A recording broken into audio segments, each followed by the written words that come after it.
breaking free. It's Brown. He's off to the races at the 30, 20, 15, 10, 5, touchdown! Highland Community College gets their first score of the season. Comes in a big fashion. Kevin Brown showcasing the hot feet. You know what time it is. Scotty Nation, stand up and represent the Navy and Gold as it's time to let everyone know this is Highland Community College. He's under pressure again, shakes it, goes over the middle, and it's intercepted. It's intercepted, picked off by Darius Johnson. Hand off here and swallowed up and at the line of scrimmage. Great play there, great penetration by Hill, and he was able to eat up the ball carrier. From the players who work hard and never quit. Kearns drops back, flings it down the middle, caught by Jamison. He breaks free. He's at the 40. He turns on the jet, down to the 20, 10, 5, touchdown! Ronnie Jamison. The coaches who strategize and game plan. When you take that field today, you've got to lay that heart on the line. From the soles of your feet, with every ounce of blood you've got in your body, lay it on the line until the final whistle blows. And the fans who cheer. And Walters under pressure. He's going to be right out and sacked in the backfield. Brought down by Lauren Young towards the end zone. Gray breaks it up at that time. Isaiah Gray with a great spectacular play down the middle, and it's caught. Touchdown, Scotties! This is Highland Scotty football.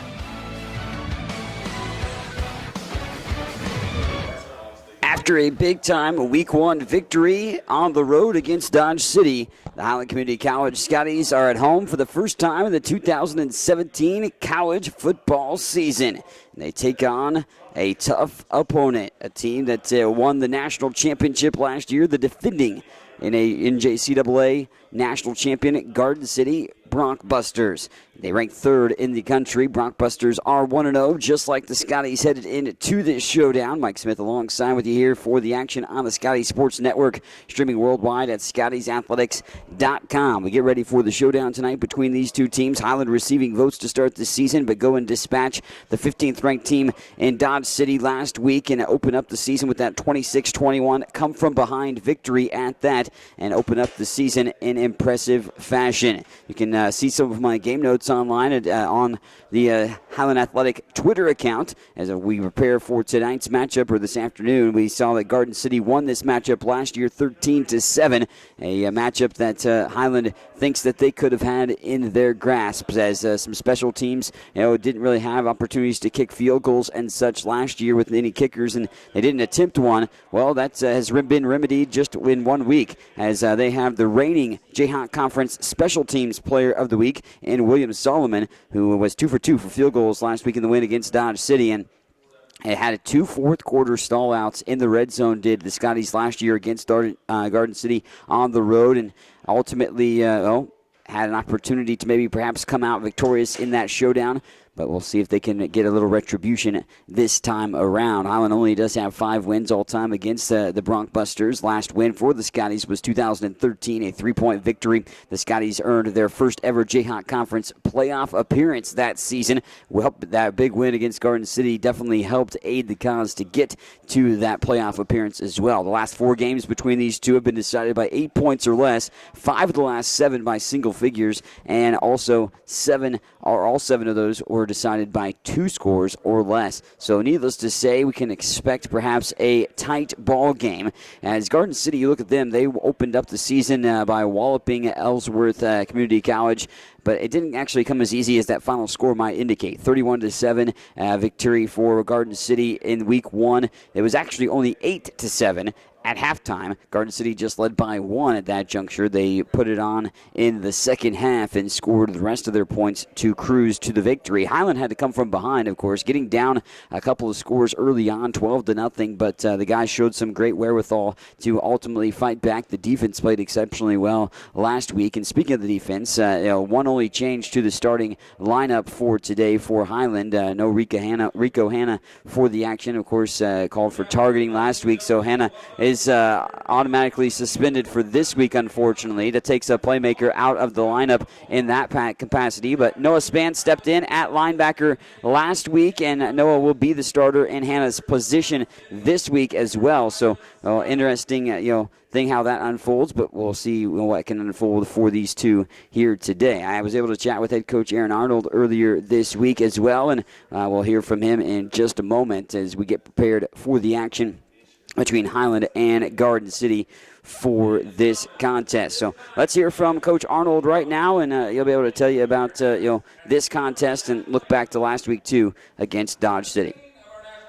With you here, continuing our pregame and chatting with the Highland Community College football head coach Aaron Arnold. Coach, you and the guys open up the season last week with a road trek to Dodge City and take down the 15th ranked team in the country 26-21. A great performance all around and plenty of adversity to overcome too in the contest, being down 12-0 really before you know it, and early struggles offensively in the contest, but the guys showed some wherewithal and ultimately made that comeback and a come from behind performance that was a pretty darn good one. Yeah, thank you. I think my biggest concern going into that game was just the road trip. It's a 6-hour trip out there. It's an overnight trip. We got young guys staying in a hotel. It's a lot to overcome. And we always kind of joke around whenever you go on the road in the JHAC conference, you're going to spot the other team 14 points. That's kind of the mindset you got to have. And I didn't intend to do it literally, but that's pretty much what we ended up doing. We had a bad punt, and we got a penalty, followed up on that, and they scored quickly. And then next series out, we turned it over, and they scored again. And it was kind of one of those games where you blink and look up and you're down 12-0. But the nice part about having a good group of sophomores and good leadership, and we have a good culture in place, and our guys didn't panic. They knew what we needed to do, and they just went out and continued to work our game plan, and we were able to get away with one. All three aspects of the game, special teams, offense, and defense, stood out in the matchup. Offense made some big, spectacular plays to get a lot of chunk yardage, and special teams obviously being a contribution. But defensively, I thought the guys stood out really well. I mean, you had them set up in a couple of bad spots with field position-wise, but they made several different big plays, forced some turnovers as well. And guys like Jeremiah Hill, Mario Dungy, I thought, also Lauren Young were guys that maybe kind of just shined, but several others on top of that too in the defensive performance. Yeah, the defense was great. You take away two short fields in the first quarter where they had, the ball at the 35-yard line, and, they really held Dodge to one score, I felt like, and then that score was late in the game on a 2-minute drill. So, yeah, I thought the defense played as well as you can ask. Offensive guy, it's nice to know, those guys are going to go over there and hold people to very few points, and it takes some pressure off of us. We got to do a better job on offense, not putting them in a bad spot. I mean, really those first two scores are on the offense and the special teams, and we got to be better there. I know there was kind of maybe some feeling out process on the offense a little bit going into the game with two different guys playing quarterback, some new pieces in different positions there as well, but it seemed like the offense maybe settled in as the game progressed over the course of the contest. And I think early on in the season, the defense is always a little bit more prepared to play than the offense. That's typically the case. Sometimes in the game, that's how it goes too. Defense takes a lot of energy to play defense, and when they're fresh, sometimes against a really good defense, it's hard to move the ball. And part of what we try to do is go out and just wear people down a little bit. We know that's the way it's going to be. Unfortunately, we took a shot first play of the game, and we had our man, and I think if we catch that ball, it's probably a very different first quarter, but the wind caught it. It died on us a little bit, and we ended up second long, and, that's not where we want to be at. So we kind of missed on our opening play shot that we would have liked to have connected on, but, yeah, we got to come get first downs. In the second drive, we went out and we were moving the ball. We picked up a first down. That's when we had the fumble. So little stuff like that. Got to get those things fixed. Can't put the ball on the turf, and we just got to continue to improve and get better for next week. You talked about it, of course, after the game on the radio about special teams and not attempting a field goal all of last year and how that played a factor into games last season and how special teams played a factor in just game one of this year. William Solomon, the reigning Jayhawk Conference Player of the Week, a great performance from him, kicking-wise, a couple field goals and such. But it's got to feel good that ultimately you have that now at your disposal with a solid kicking game and special teams contributions. Well, I think I saw a stat this week that we scored 10 points with our field goal unit last year, and we scored 8 points on Thursday with our field goal unit. So someone asked me over the offseason, we were very good at home. We were undefeated at home, and we dropped 4 on the road last year. Why weren't we very good on the road? And it's not complicated. When you play in this conference, you're going to play great teams, and when you go on the road, every point counts. And for us last year to not be able to kick a field goal and not be able to make a PAT, it cost us probably 2 or 3 wins on the road last year. So, yeah, I think for me, the happiest moment of my day was when we made that first PAT. It had been so long since we'd even lined up to kick one. It just felt pretty good to be able to see one go through the uprights. Kind of led me right into the matchup against Garden City. I know you've told me before, but last year, going back to that game, was a 13-7 final in which Garden City got the better of you. But special teams, not having a field goal kicker kind of played a factor into that because you had opportunities in the red zone, but kind of maybe stalled out in a couple different situations. And now you have that at your disposal, perhaps moving forward for the rest of the year. But Garden City, obviously the defending national champions, and put forth a great effort against Ellsworth in their first game of the season. You always know that they're going to be obviously a tough team coming into the matchup, of course, with you. Garden City is an outstanding football team. They're the number 3 ranked team in the country, and deservedly so. They're last year's national champs. They're very well coached. From what we've seen on film, they're very big. They're very fast. They're very physical. Again, they're a very well coached team. They play the game with a lot of discipline. It's an intriguing matchup. They're kind of very similar to the way we play football. We want to run the ball and be physical. They want to run the ball and be physical. Their defense is geared to stop the run, and we're geared to stop the run. So it'll be interesting to see the way it goes. I think they're the best team on our schedule. I think they're outstanding, and we'll certainly have our hands full. I noticed just back looking at previous games and upon my research that a lot of the games, the last 7, I believe, has been decided by 2 scores or less, and a lot of them by single digits, including last year. Anything in your time that you've played Garden City that maybe sticks out to you that you need to execute this time around? Well, I don't know. When I think about this matchup, it hasn't been very positive on our end right now. We haven't had much luck against these guys, so hopefully we can get some momentum early. I think being at home always helps us, but we're a lot better when we get to play with the lead, so we hope we can get some momentum going early and maybe in the first quarter, first half with us ahead. And I think we got a good chance to be able to get a win if we can do that. We got to be able to go out and establish the run, and we got to be able to go out and stop their run. These are the 2 best rushing teams in the country last year, us and Garden City, or in the conference. We were Garden City, us were number 1.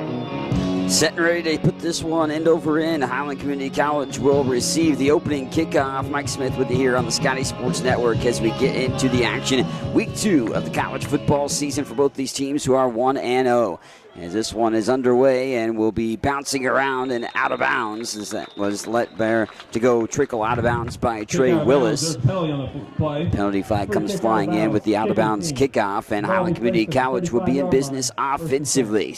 Slow start for the offense last week for the Scotties in the victory against Dodge City, 26-21. Of course, on the road against the 15th ranked team. They take on the 3rd ranked team in the country now in Garden City, and the defending national champions at that. Ball will start on the 35-yard line after trickling out of bounds. Up front on the offensive line, Mike Davis at left tackle, Torrey Boone at left guard. Both guys earned Jayhawk Conference honors last year. At center, Tariq Parkings, Casey Fye at right guard over right tackle, Tremontez Raybon as the starters. Kyle Kearns gets the start as the quarterback for Highland. Highland in the navy jerseys with the yellow numerals and letters. Quick pass out to the flat on the near side. Caught. And that was into the hands of Albert Howard. Welburn in on the tackle for Garden City. Gain of 7 brings up 2nd and short. 2nd and 3 from just above the 40-yard line, around the 42. Howard splits out to the near side. Ronnie Jamison, the split wide receiver, to the far. Lone back in the backfield is Willie Jordan. Stephen Delaney, the fullback, in motion over to the far side. Hand off to Jordan, goes straight up the gut, and met by a slew of tacklers. Wrapped up pretty quick and got back to the line of scrimmage, but not much going there in that situation. Guys up on that front line, Austin Robertson and company, in on the tackle for the Brockbusters, but no gain on the play for Willie Jordan. Sets up 3rd and 3. Jordan, 53 yards on 23 carries last week. Voted a team captain, 1 of 5 for the Scotties. He's in the backfield again in the hip pocket of Kearns. Kyle drops back to pass on 3rd down. Flushed out of the pocket to the near side. Kearns looking to drop it down. He's got Howard off his fingertips, trying a little fadeaway catch, but Albert Howard can't hold on to it. Good coverage on the near side as well, as Derek Rucker, the corner, in on the coverage. A solid first down gain on a pass completion to Albert Howard from Kyle Kearns, but after that, Highland stalls out on offense and goes 3 and out to open up the first offensive series of the contest. Got those Navy helmets on with the yellow stripes down the middle with the H donned on the helmet for Highland. Punter comes on, and Lane Spiker, the Highland product himself. He had 4 punts last week and averaged 25.5 yards per punt, his longest 34. Here comes the punt, low snap, and punt off, shading to the near sideline. Will go out of bounds right around the 25-yard line or so in that vicinity. We'll see where it's officially going to be marked down for Garden City to open up their first offensive drive. Garden City, you look at what they've done offensively for themselves. Coming up with 31 points in the very first week of action. They had a total of 370 yards of offense, ran for 195, but passed for 175. So we're balanced in that capacity. Up front for them, Lacobe Tucker, Howard Watkins, Ed Manis, LeBronte Davis, and Jordan Johnson, the guys in the trenches. Quarterback Trey Wilson, of course, going to have this one in the handoff capacity, and Highland stopping the ball carrier. Charles West with the carry, but not going very far. Gets maybe about a yard on the play. Highland, great job to wrap him up. Several different guys in on the tackle, including Jakeem Green. Green showed out last week and had a relatively good game. Had 1 tackle for loss, 3 tackles overall recorded. Mario Dungy was another guy along that defensive line that played well last week.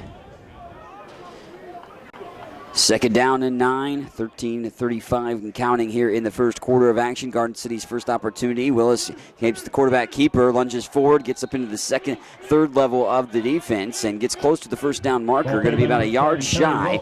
So gain of 8 for Wilson.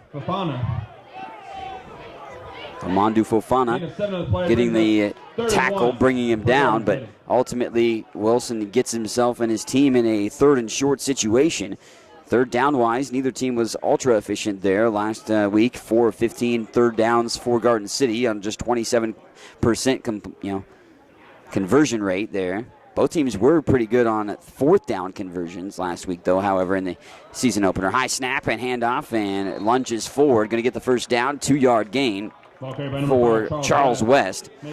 West last week, nearly 100 yards, 2 scores on the ground for Garden City as he ran 12 times for 95 and 2 touchdowns. And there's the first down of the game. Comes Garden City's way, right to left across your screen on the Scotties Sports Network. Mike Smith with you here for the play-by-play of Week 2 action. Both teams trying to build upon their success from last year. Garden City winning the national championship. Highland putting together one of their best seasons and most wins since 1993. 7-4 record, finishing tied for second in the Jayhawk Conference. Wilson in the shotgun formation. Drops back to pass. He's now under duress. Lauren Young in on the vicinity there. And the pass going to be caught on the far sideline. Hauled in that time. Nice catch there that time by Nigel Kilby. Kilby is a guy that plays at the tight end position. Sophomore from Fort Wayne, Indiana. Caught a couple passes, including a touchdown last week from Wilson. Wilson threw 2 touchdowns. Also running for 2 touchdowns did Garden City in their win against Ellsworth.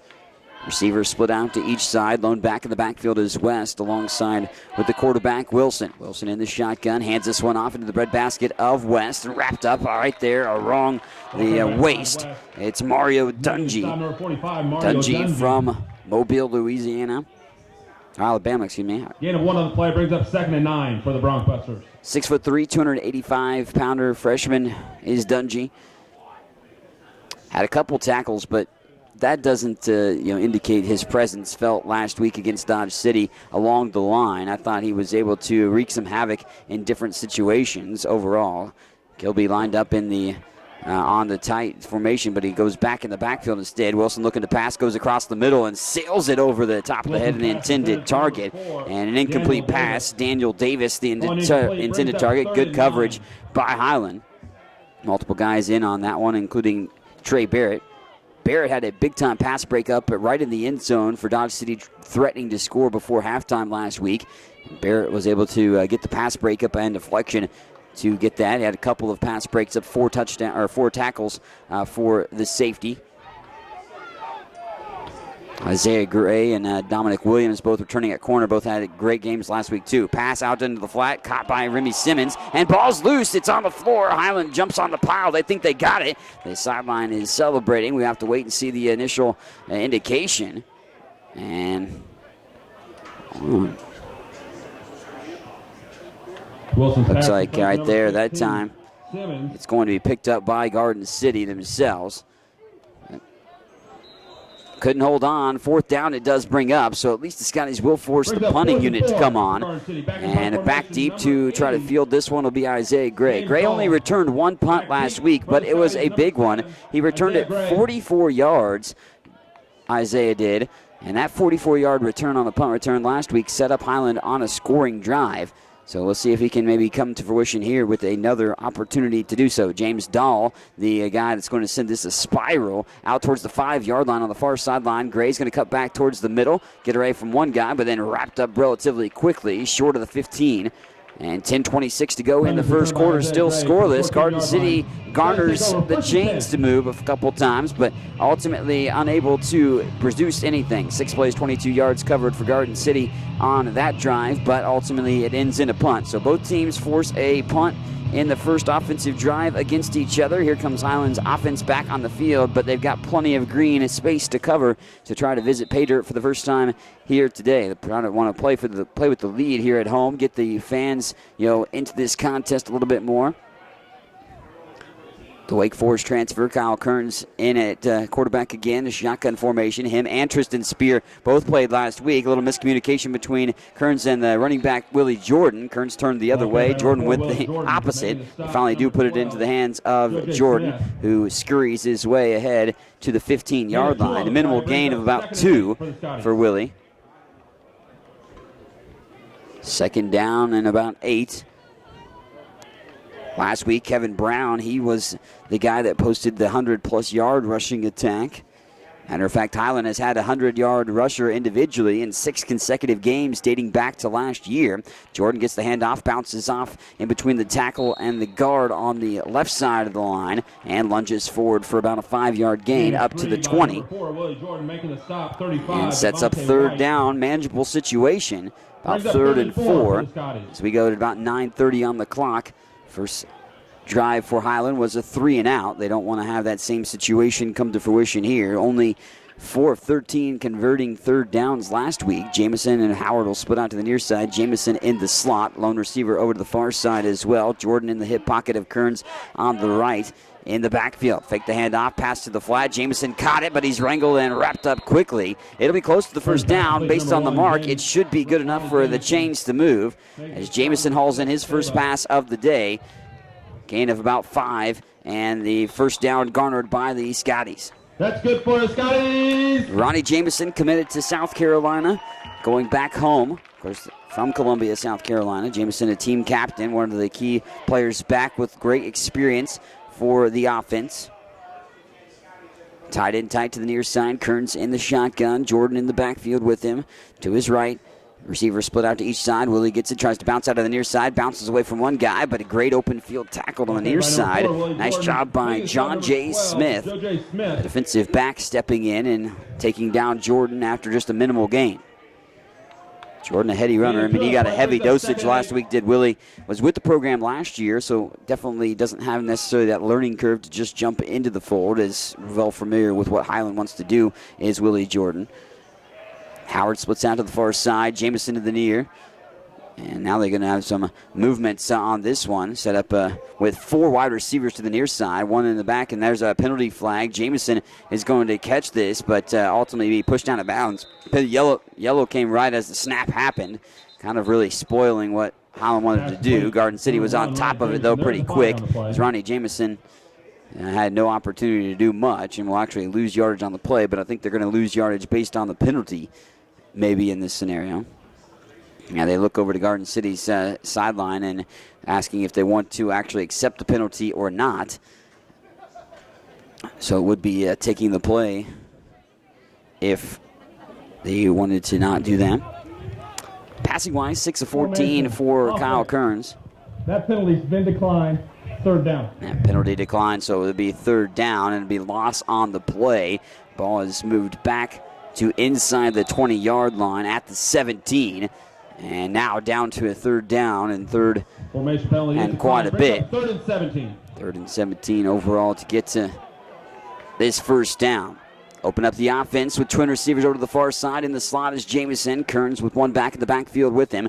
And tight end tight to the far side. Kearns flushes out. He's going to have his man. He throws it up into double coverage and almost picked off, but broken up by Albert Howard. He played the defensive back spot in that situation as Derek Rucker gets his hands on that pass and nearly picks it off. That's going to ultimately bring up a 4th down situation for Highland, and they'll have to punt it away.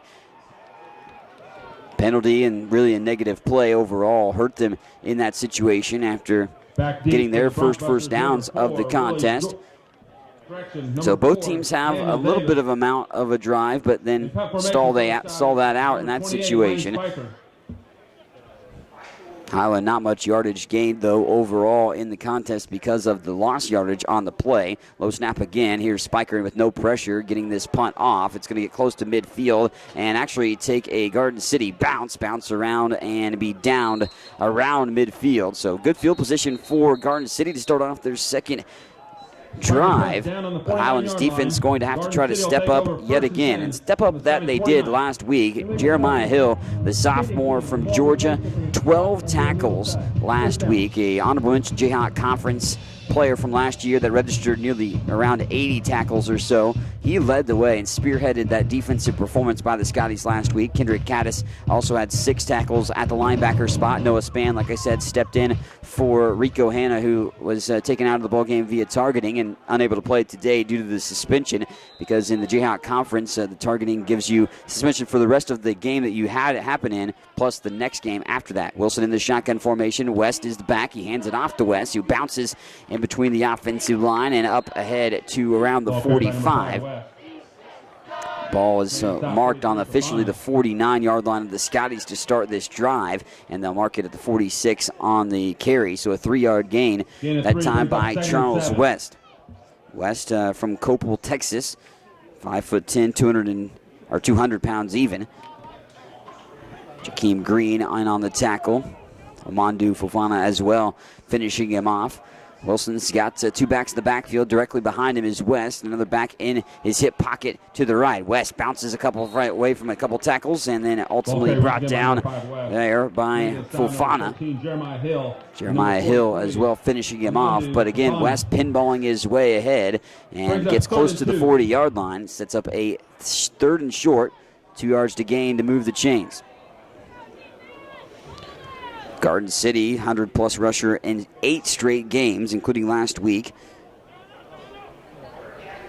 Played extremely well all throughout last season and trying to establish themselves again. Wilson in the shotgun formation. From Alabama, he had 175 yards passing last week. West bounces out and undercut and knocked down there. Quick, great play. Stretched out. Darius Johnson intercepted a pass last week. Johnson comes up and takes out the legs of West. And a loss of yardage on the play, bringing up 4th down. Good 3rd down stop by the Scotties right there to force the punting unit on. And Garden City with the short field in Scotties territory. They started this drive. Well, they don't muster much offense at all. Ball started on the 49-yard line and currently marked around the 43. So only positive 6 yards gained on that drive for Highland. Here's the snap, and there's the punt, and it's a nice spiral over the head of Isaiah Gray and into the end zone. It will go, so a touchback. Isaiah just waved it off and let the touchback happen for Highland. So both teams with some defensive stops early on. Either team offensively perhaps finding the groove that they would like at this scenario. As there's some yellow and laundry on the field. Yellow, we saw plenty of that last week against Dodge City. For Highland's case, though, Dodge City was the one that got the penalties whistled upon them quite often. I think there was like 13 penalties for 160 yards on Dodge City last week. I think that give or take a few on that. But Dodge City, of course, was the most penalized team in the Jayhawk Conference last year. Garden City, of course, 7 penalties for 40 yards last week. Face mask Garden City. On Garden City. 15-yard penalty from the touchback spot. So 10-yard penalty from the touchback. So Highland's going to get aided by the penalty call on the face mask from the Broncbusters, and Highland will be having a little bit better field position to get their offense rolling in this situation. Offense started to get going on that last drive. We'll see what they can rekindle from that. Trey Willis is the wide receiver, split out all the way to the far sideline. Jamison in the slot. Howard to the near side. Got the fullback offset on the left side of the offensive line. Fake the handoff to Brown and pass on the slant to Jamison, who couldn't hold on to it. He bobbled it and ultimately just dropped it. Jamison right there hit in stride, right in the hands, but incomplete. Kyle Kern's pass falls. Offensively, so far, Kearns now 3 for 6 on the completion capacity, but only a minimal yardage because of the loss on one completion. Jamison split out of the far side. Howard to the near side, and they got the fullback here to the near side. Now quick pass to Howard again into the flat and quickly wrangled. No yards after the catch for the Scotties quite yet. Good wrap-up tackle on the near side by Warren Sabeda. Sabeda starting corner from Fort Lauderdale, Florida for Garden City. A lot of new guys for Garden City, despite, of course, the national championship. But in the junior college level, that happens, of course, every year. Fullback just offset off the left tackle. Now they move the tight end as well to the near side here with the fullback too. Kevin Brown's the back of the backfield with Kearns. Checks his wristband for the play. High snap. Kyle fakes the handoff. Now he's going to be flushed out of the pocket to the near side. He's still got it under pressure. He slings it over the far sideline and incomplete. Intended for Ronnie Jamison. Flag comes in. Extracurricular activities. Jamison and the defensive back, I didn't see who that was for Garden City, get intertwined, and flag came in right as that situation unfolded, and then one after that too. It was Val Mays on the play and the coverage of Jamison. So wait and see. I think this might actually be a penalty on both ways between the two. So basically it would be an offset situation and an incomplete pass. 4:32 and counting here as we've stopped the clock momentarily for the penalty flag, but wait and see what the official call is. The result of the play is an incomplete pass. Illegal man downfield. Offense has been declined. After the play, personal foul. Defense, 15-yard penalty. First down. Okay, so there was a penalty on Highland. It was legal man downfield, but that penalty will not matter as, Correction, the personal foul was on Highland, number 1. 15-yard penalty, fourth down. Okay, I wondered why they said it declined on the Highland penalty, but that's because they got the personal foul on Ronnie Jamison instead of actually, they always, unfortunately, those type of situations that happen, they get the second guy that does the situation and the skirmish. But Ronnie Jamison whistled for the personal foul and extracurricular activities, and that penalty, a bad situation for the Scotties that moves them back and 4th and a mile as Lane Spiker will be punting, and he's lined up inside his own 10-yard line to punt this away. So it could be good field position yet again for Garden City. This is a good punt, though, from Spiker as it spins and will take a bounce and actually roll back in favor of Garden City. Highland will down it just ahead of their 50-yard line back into Garden City territory at the 48. But again, right around the same vicinity of field position for Garden City where they started last time, but that did not even pay dividends for the Broncbusters there. 4:21 to go in the first quarter, and Highland thinking that they actually recover the ball, and they're going to say that it will be Highland's possession, that Garden City was actually the one to touch it. Wow, that is going to be the case. I wonder why the guys pounced on it as quickly as they did. I didn't see it graze Garden City, but it does, and that's a turnover situation. Great play by the special teams. Special teams played big factor last week, and, well, you turn that into a situation now the offense just punts their way to a first down and recovers the punt on the misplay by Garden City. And ultimately now, Highland Community College is in Broncbuster territory. Kearns in the shotgun. Brown's the back in the backfield. Stephen Delane, the fullback, goes to the near side. Fake the handoff to Brown. The pass going down the middle. Howard, he's got it caught. Slides around the 20-yard line. First down.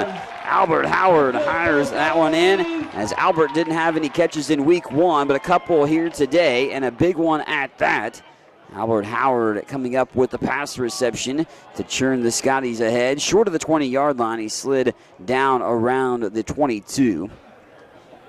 But a good pass completion and a sling from Kyle Kearns. Number 77, offense. Oh, man, but it's going to be negated because of a penalty again. Sounded like an ineligible downfield. So the Scotties, who lined up on the 48-yard line of the Broncbusters because of the punt recovery, are going to go see it go backwards instead. Not happening and taking away a great pass reception. After the 5-yard penalties, Scotties will have 1st and 15 from their own. Trey Parker comes in at wide receiver, alongside another as well. Tariq Williams coming in at wide receiver too for the Scotties, so a different unit in that capacity.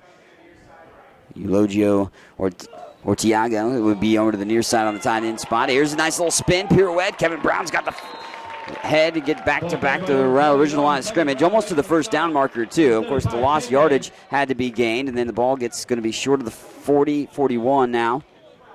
Gain of 12 for Kevin Brown. Kevin Brown showed a home run hitting capacity with a 66-yard touchdown run last week. He's got that capability of hitting a big play again. Brown takes the handoff once more, and straight up the chute he goes. He'll be wrangled in pretty quickly. Brandon Mincy in on the tackle, but the Scotties got the first down. About a 4-yard run by Brown. Brings him ahead to the 36. First and 10 Scotties from the Broncbusters 36-yard line. Kevin Brown doing a great job running out of the backfield last week with a spectacular run as well. Brown gets 5 yards officially on the last carry. 1st and 10, and the ball down the middle. It's going to be picked off by a lineman. Wow, jumping up into the air and swallowing that as Austin Robertson comes up with the interception. Hard to think that a defensive line would have that much agility to pop up like that and just engulf the ball. But Kyle Kearns, unfortunately, going to throw an interception. But it's just a spectacular play at that by Robertson, as he was able to come up with the interception and spoil the Scotties' opportunity. Their first of the half. 3:08 left to play in the quarter. Garden City takes a timeout for the moment after the interception, and they'll be back now on offense. So both teams have costly mistakes here, or mistakes. They haven't been costly yet, as far as Highland can make sure that the interception doesn't pay dividends to any points. Both teams actually were -1 in the turnover margin last week, but both were victorious, of course, in their games. Wilson will go in the shotgun formation, one loaded back in the backfield. Receiver split out to the near side is Daniel Davis, and Garden City might have to spoil another timeout as the play clock was dwindling down. Indeed, Garden City does have to call the timeout again. So 3:08 left to play. Scoreless contest here at Kessinger Field in Highland. Thanks for watching and listening on the Scotties Sports Network. Battle between the third-ranked Garden City and your Highland Community College Scotties, who are receiving votes in the preseason top 20 poll for junior college. Scotties, of course, finished last year ranked 16th in the country, and was ranked as high as 14th twice last year, which is the highest ranking in school history for the football program. Preseason picked, however, 6th in the Jayhawk Conference. They beat the team that was preseason picked 2nd in the conference last week, and of course the team they play this week is preseason picked to win the league for the 2nd consecutive year, Garden City. Receiver split out to each side. Davis to the near side. Now they move west. Does Wilson to his hip pocket on the left. Wrapped up ankle tackle, and will bring him down in the backfield. Great play blown up by Caddis. Kendrick Caddis, the team captain for the Scotties. Sophomore linebacker from Florida gets in on the play and gets the tackle for loss and brings him down. 1 yard loss by Charles West.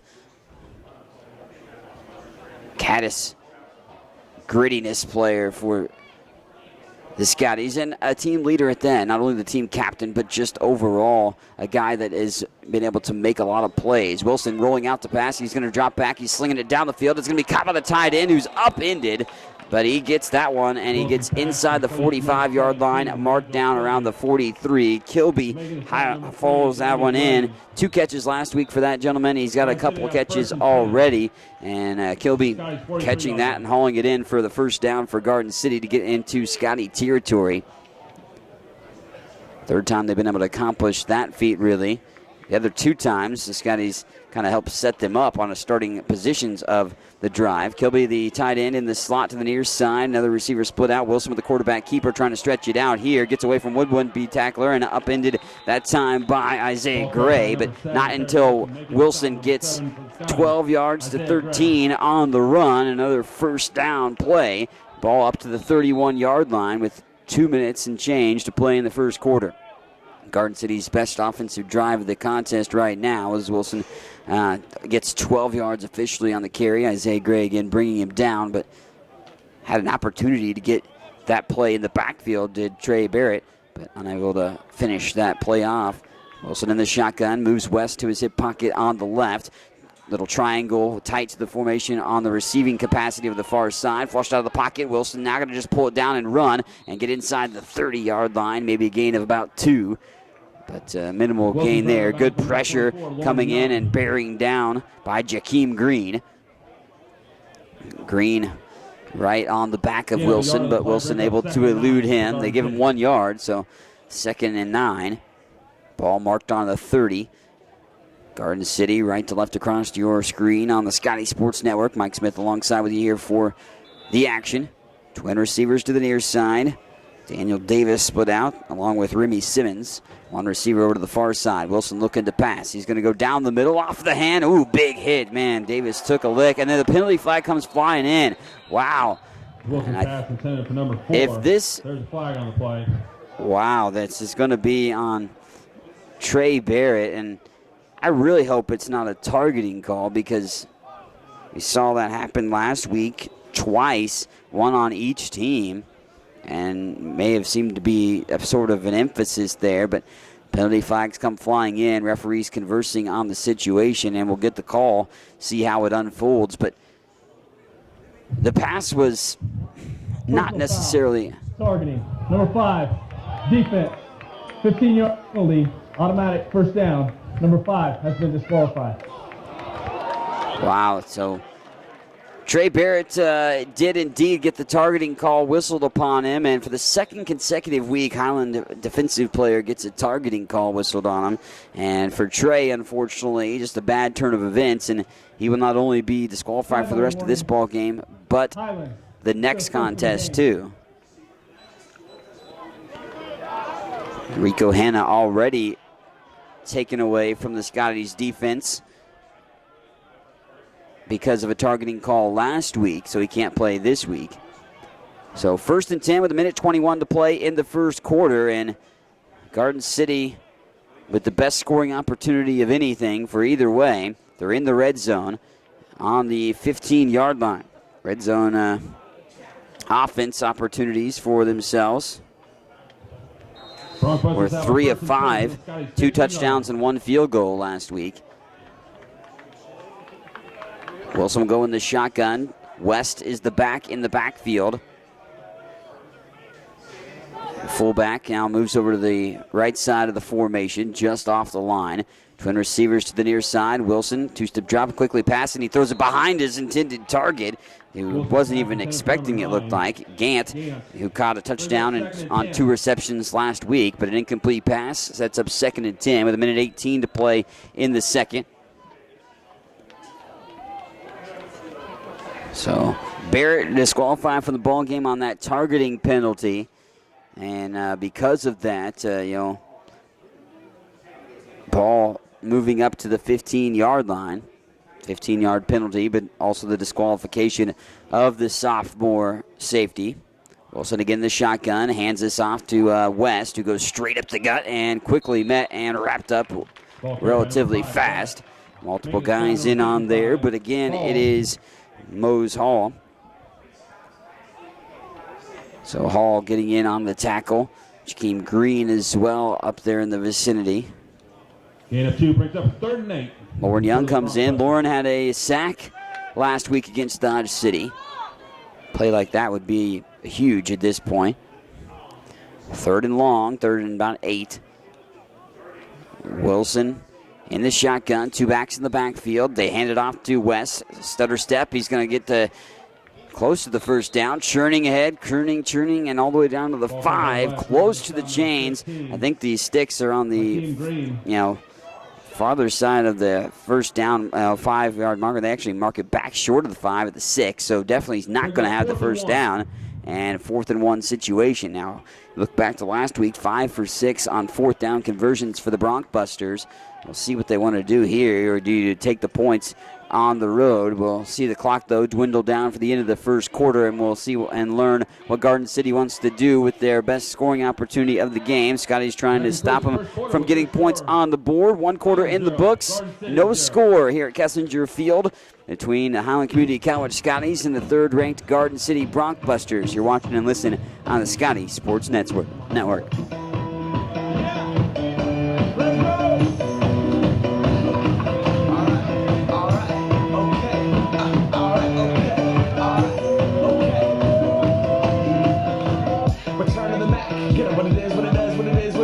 Looking for a better way to get up out of bed instead of getting on the internet and checking a new hit. Get up. First shot, two step walk. A little bit of humble, a little bit of cautious. Somewhere between like Rocky and Cosby's for the game. No, y'all can't copy yet. Bad moonwalking. And this here is a party. My posse's been on Broadway, and we did it all way. Pro music. I shed my skin and put my bones into everything I record to it. And yeah, I'm on that stage light. Go and shine on down. Got that Bob Barker suit game and Plinko in my style. Money.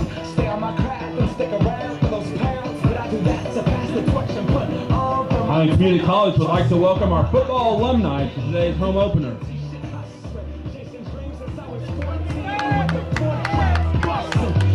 On to the second quarter we go. Scoreless ball game right now as Highland trying to hold serve in this situation. And Garden City comes out with the offense on a 4th down and 1 here on the 6-yard line. Wilson might be just trying to draw them offside. No, he takes the snap, trying to lunge forward. It's going to be close. I don't think he got it. Didn't look like he moved at all. And the Highlands sideline saying no, sir, as that one perhaps stalled out and stopped and stymied by Highland.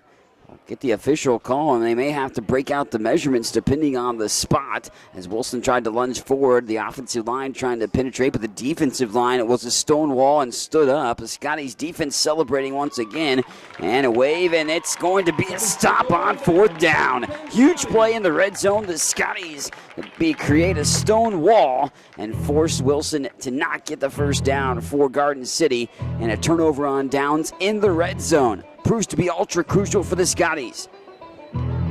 Keep Garden City off the board and keep this game even at the goose eggs on the board. Just 4 seconds into the second quarter, thought Garden City might try to go for the points being on the road.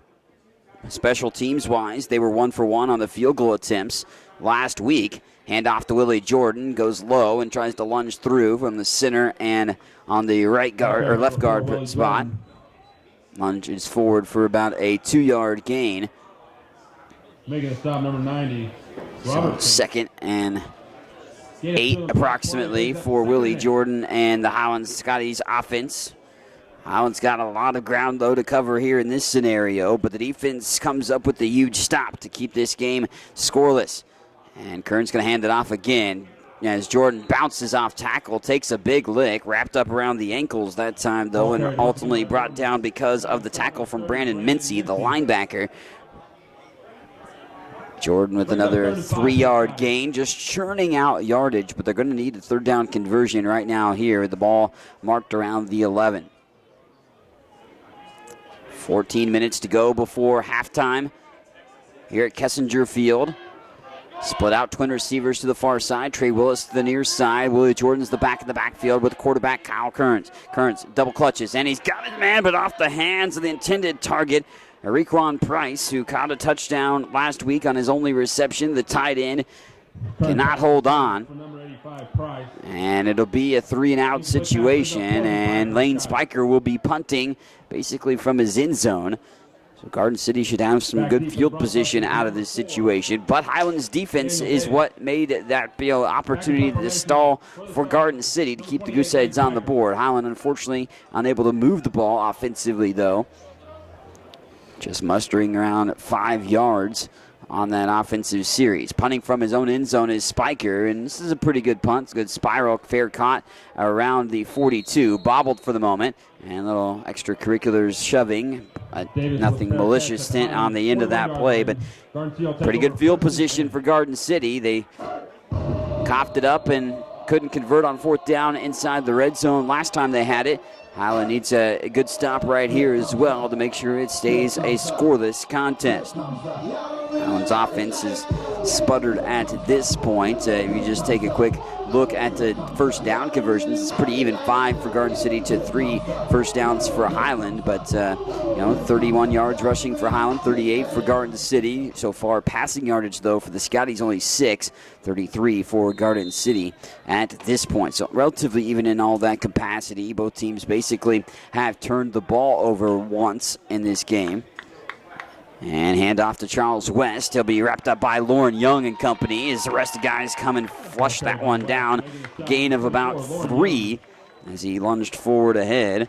Darius Johnson joining Young along with a couple of other Scotties as well to finish off the play. Highland hasn't had many opportunities inside Garden City's territory. Well, Garden City has had more opportunities than Highland so far. Receiver split out to each side. Wilson goes in the shotgun. Now moves his running back to his right hip pocket in the sidecar position as Wilson drops back. Now he's going to be brought down. It won't be a sack. He lunged forward for a positive gain, but a great play there, up there, and penetration abounding by Omandu Fofana. Fofana coming up big. Omandu with 5 tackles last week from Memphis, Tennessee. 6'5", 270. Nice stature along the defensive line at the DN spot. Good tackle as well. Minimal gain of about maybe 1. Maybe if you're actually being more realistic, about a half a yard for Wilson. Twin receivers to the near side. West the back in the backfield with Wilson again. In the yellow pants, yellow helmets, white jerseys with that brown numeral for Garden City. Wilson looks to pass, but he's going to keep it himself, being pushed out of bounds. There's the flag coming in, and ultimately there's a flag coming in at the end of the play. Wilson pushed out of bounds, and I think this one might be in the vicinity of the Scotties getting a late hit in this thing, and there was some extracurricular activities with people involved on the sideline, and some other players and coaches took some hits. Defense, 15-yard penalty, automatic first down. 15-yard penalty on a personal foul for the hit going out of bounds on Wilson. Penalties hurting Highland early on here. Unfortunately, that will take that play and move it all the way up to the 21-yard line. Get another 15-yard variety on the penalty. I believe that's the 4th penalty now for 50 yards on Highland. Penalty-wise, they only had 6 for 76 last week. Already 4 for about 50 yards. West gets the handoff. It will go ahead and churn for about 2-yard gain. Ball carried by number 5, Charles West. Tackled by a host of Scotties. Gets into the 19-yard line. Gain of 2, setting up 2nd and 8 with 11:45 and counting in the first half. Still scoreless between the two teams. Garden City had a threatening opportunity, but stalled out in the red zone on a 4th down where they went for it, 4th and 1. Highland created the stone wall that was impenetrable and was able to stop Garden City. Twins out of the far side. Davis in the slot. They've got a new back in the backfield in Dedrick Mills with Wilson. And nice job by Fofana again, getting in on the ball carrier Mills. Mills had minimal carries last week, 4 carries for only 9 yards. Making the stop, number 43, Fofana. Fofana, again, has been ultra active on that defensive line for the Scotties here today. We'll see what they can do on the third down for Garden City. Big stop here, or a big play by the defense, and the stop would be huge as we go under 11 to play in the first half. Twin receivers to the near side. Lone receiver split out to the far side is Gant. Wilson, drop pass. He's got his man Davis. Davis, though, slips and really actually just gets back to the original line of scrimmage.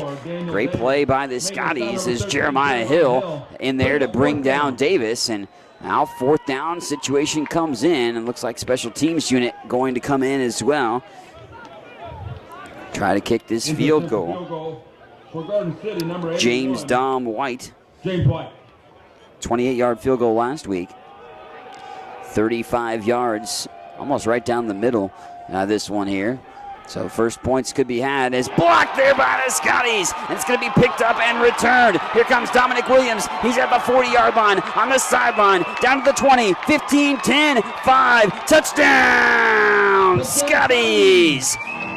Blocked field goal, returned for the score. There is some yellow on the play, on the return. We'll see what that is, but well, it will hold up, hopefully, the score that time for the Scotties as they break through and block that kick.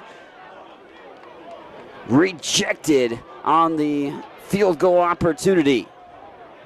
Dominic Williams scoops and scores, covering a multitude of yardage.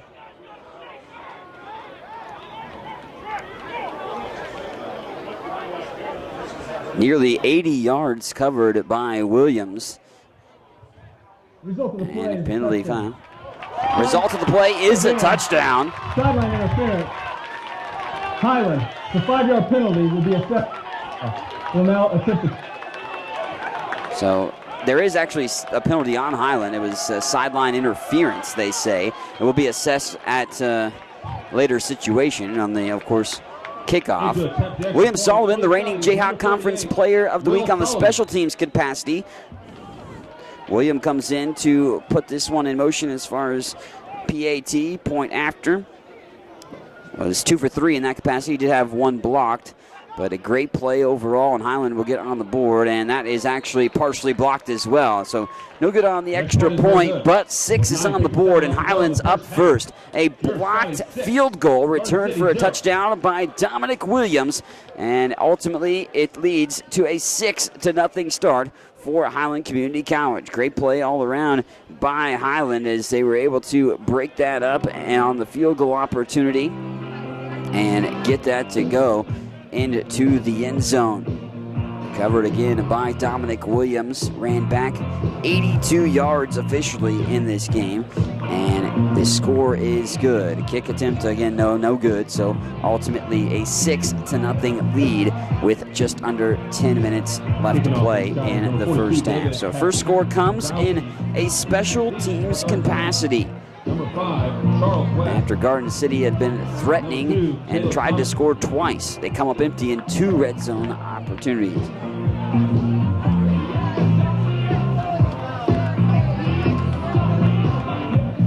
Highland will kick this off. Again, they'll have that penalty on the return assessed here on the kickoff, I believe. So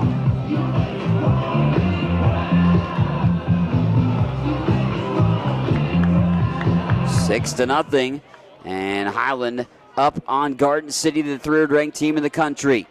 Nice kick by Solomon, who averaged over 58 yards per kickoff last week, but it was a little bit shorter this time around. Picked up around the 15-yard line and brought down the return up to the 33. Garden City back on offense. They've visited the end zone, or the red zone twice. Not the end zone, though, either of those times. As it was a great play by the defense twice. Once they stop them on 4th down and 4th and 1 inside the red zone. They line up for a field goal the second time around. You think Garden City's learned their lesson after not converting on the 4th down last time around. Well, they block the field goal, does Highland, and they ultimately return it for an 82-yard touchdown return. By the way, that's David Paczkowski, by the way, on the kickoff, not William Solomon. Stand corrected. Wilson in the shotgun formation. Now got a quarterback keeper, just kind of pinball his way forward, but right there, Jeremiah Hill, who's all over the place. Seems like there's multiple of him on the field. He's able to bring down Wilson. Gain of about 3 on the play.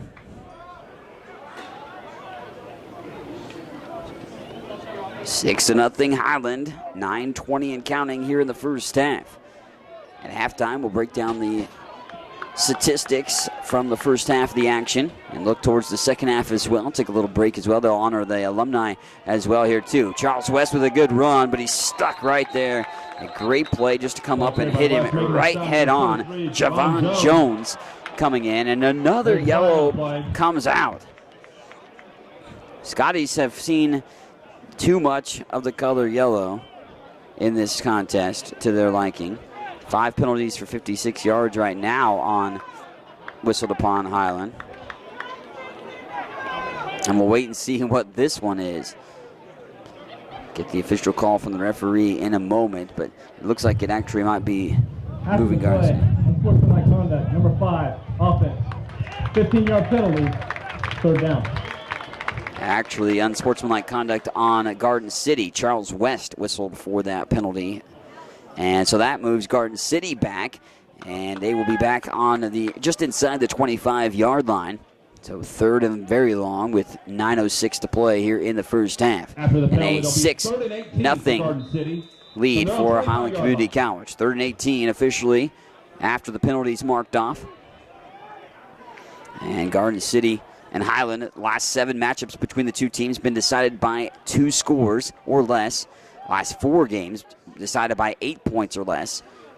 A lot of close ball games, including last year's 13-7 game. Oh, busting out a big play here is Dedrick Mills. He's turning on some jets. They'll be able to track him down and brought down just shy of the 20-yard line. Big-time speed as Dominic Williams is able to get to him. Isaiah Gray was in the vicinity too, but Mills burst through the line, and that burst of speed, he was galloping down the grass left to right across your screen. And a big-time run of 51 yards for Mills. They're actually going to mark him back at the 24-yard line. But right back in business is Garden City, just outside of the red zone, where they visited twice in this second quarter. Wilson takes the high snap of the shotgun. Quick whistle, though, and this usually means full start. Although, one of the lines just flips it over to the other side, maybe offside. A little windy, we can't really hear the referee that much there, but offsides is the call on Highland. So the ball goes down to the 19-yard line on the 5-yard penalty. The Scotties continue to pile up the penalty yardage, unfortunately for themselves, and opportunities that Garden City has because of those penalties. Now Highland's been able to back themselves out of the corner that they've put themselves in with those penalties here. Wilson going to go to the near side, lob this one up towards the end zone. Broken up and almost intercepted.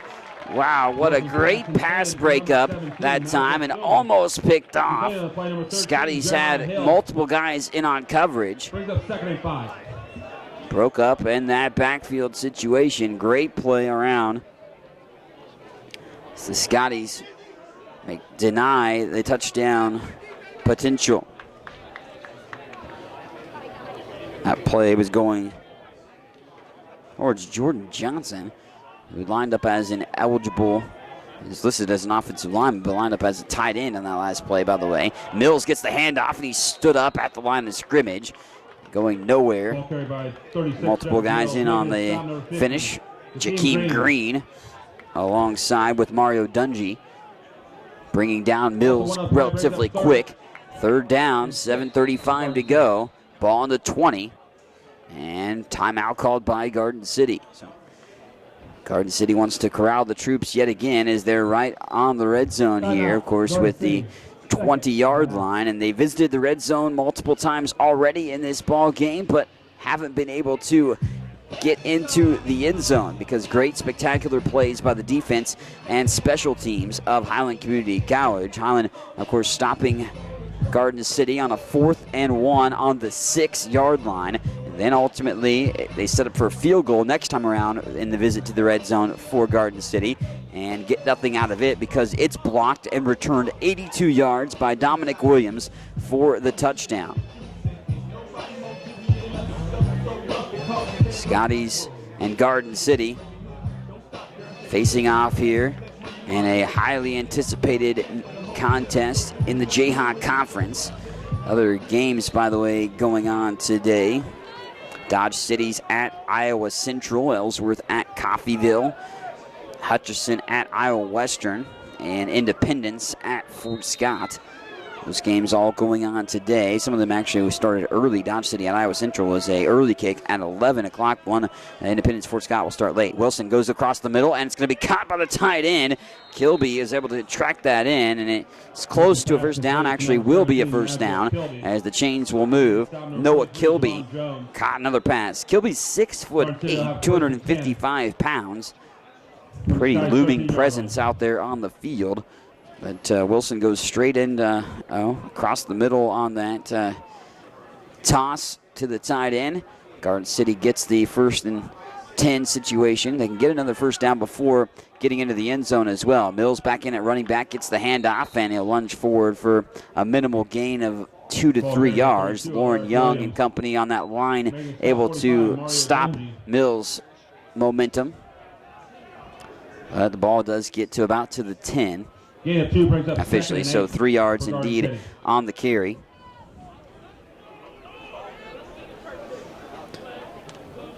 .6:40 to play in the second quarter of action.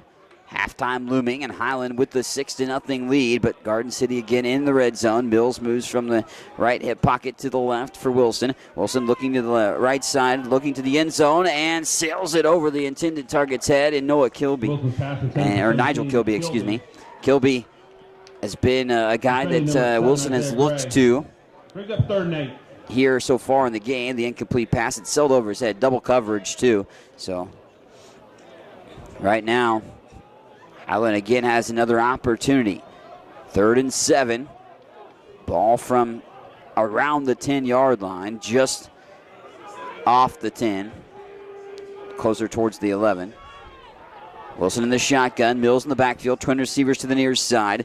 Left to right across your screen. Mills with a handoff, bounces it outside, and will be brought down easily before he can get to a first down. Nice play by Kendrick Caddis, sophomore linebacker. Brings up 4th down. Brings up 4th down again. What does the Garden City want to do this time? They went for it on 4th down once in the red zone. Didn't get anything. They were stopped. Tried to kick a field goal last time. Got that blocked. And Garden City looked like they might have kept the offense out there. Highland wants to utilize a timeout in this situation. We go under 6 minutes to play in the first half. Scotties now backed into another corner here to try to make a big stop. The defense has come up big with some stops already so far in this ball game and looking to put together another. Just under 6 minutes to play in this one.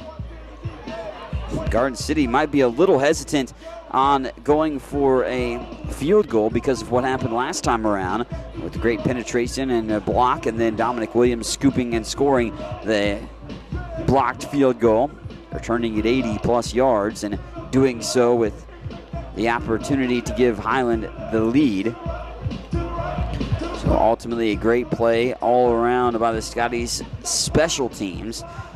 Highlands hurt themselves with penalties, 6 for 61. Multiple personal fouls in this game. But the Scotties defense then has buckled down and ultimately still been able to get the situation and stop Garden City. Highland wanting some people to get in there and get the crowd noise rolling, get it amped here at Kessinger Field on a 4th down play as Wilson goes in the shotgun and movement all around. What happened there as movement from the left side. Bamadeli Osalani. I think this might be a false start. False start. Number 72, offense. Yep, false start indeed it is. And now Garden City will push it backwards to about the original line of scrimmage on this first down situation. So now it's 4th and 10. And now would that change what the dynamic that Garden City wants to do, although it looks like the offense will stay out there on the field. As Wilson's looking to the sideline for a play call. Ball's inside of the 15 at the 13-yard line officially. So another big fourth down play here for Highland's defense to try to make a stop. Again, you don't have to get in the end zone if you're Garden City at this point. And there was movement leaning by Daniel Davis, the slot wide receiver. It's another false start, back-to-back false starts. And that's 2 5-yard penalties on Garden City, shooting themselves in the foot. And before you know it, they're going to back themselves out of the red zone. Ball moves up into the 18-yard line. Garden City now shooting themselves in the foot. Highland will take that for sure. Now plenty of room for Highland to work with before Garden City tries and has to try to convert this. Trip receivers to the near side. Davis is the slot man closest to the line. Wilson under pressure, lobbed this up, going to the end zone, both up and broke up that time. Dominic Williams says no, as he was able to break that up on the pass coverage over on the far side corner of the end zone. Another fourth down stop by Highland's defense. They give up some yardage for Garden City to get into the red zone, but don't ultimately buckle for the Scotties. Scotties' defense has been great and on point, making the plays needed. And while the offense has had its struggles today for Highland, it's been the special teams to put the points on the board and the defense to make sure Garden City doesn't. Just less than 40 yards of total offense for the Scotty offense so far in this contest in the first half. Handoff as Brown bounces out of the near side, trying to get the edge, and he does. He's up to the 20. He's up now to the 30-yard line and pushed out of bounds just ahead of the 30-yard line to the 31. Nice job by Kevin Brown. Was able to churn up to the 31-yard line. Gain of about 13 for Brown. Brown has got some change of pace speed for the Scotties, definitely. He's surpassed 100 yards on just 9 carries last week and is able to get a good burst of speed for a 13-yard gain on the first play of this offensive drive. Plenty of time for an offensive drive, that methodical one at that for Highland. And here's the handoff to Brown again. Ankle tackled and brought down after about a 1-yard gain on the first down play. Ahead to the 32. Highland right to left across your screen on the Scotty Sports Network. Mike Smith alongside with you here for today's action for Highland Community College football. Had the volleyball team in action earlier today. They won a tough 5-setter. And now 2-1 in action. By the way, they are going to be in action again. We'll try to get you an update on the Scotty volleyball team with their final game of the HCC Invitational. They have some movement up on the line, the rotation, and they're trying to push ahead. Here comes just the offensive line and some other guys pushing the ball carrier ahead, churning out some more yardage. Ball carried by 21 Brown. And Kevin Brown again taking the carry. Good play by Mike Davis, the left tackle from Florida. 11 starts last year, honorable mention all Jayhawk Conference, alongside with his other guy on the left side of the offensive line, Torrey Boone. Those two guys are staples up on that line. You bring back 4 starters for the Scotties headed into this year along that line, and that is going to definitely be a big-time thing if the offense finds success for the Scotties all year. Carnes under pressure, lobs it up, and it's caught by Howard. He catches it, and a nice play there. Kyle Kearns with that play that he just threw a rainbow shot right to Howard towards midfield. 4:13 left to play here in the first half, and they're going to mark it down at the 48-yard line. But a great toss with a man in his face. Kyle Kearns is able to lob that into the outstretched hands of Howard, who was double covered at that. Pass completion goes for 15 yards. Kearns takes the snap, hands this one off to Brown. Brown jumps over somebody. He hurdles a gentleman and goes into the 40-yard line. They'll actually mark him shy of the 40 up to the 41. Looking like he's a track star out there, Kevin Brown. I'm going to venture to say he probably did some track in high school. Kevin Brown's got some speed and able to showcase his agility there with the leapfrog move. Big time run on a first down play. Sets up second and short of about 3 yards to go. Hand off to Brown again. Brown trying to lunge forward, but he's not going to get anything. May have lost a yard on the play. Kind of upended. And one offensive lineman kind of bending around. Casey Fye getting kind of intertwined with the masses down low. By the way, on the tackle for Garden City, it was Austin Robertson who had the interception along that defensive line, joined by Stavante Crandall.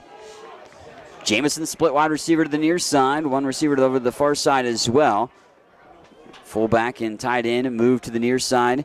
Fake the handoff. Kearns under pressure, lobs it up again, and almost intercepted. If it would have got over the head of the guy that was in coverage, Derek Rucker, that would have been a potential catch for the tight end Smith. But ultimately, Rucker got his fingertips on it, broke the pass up, and didn't get the pick, but did break up the opportunity for Highland to continue this drive.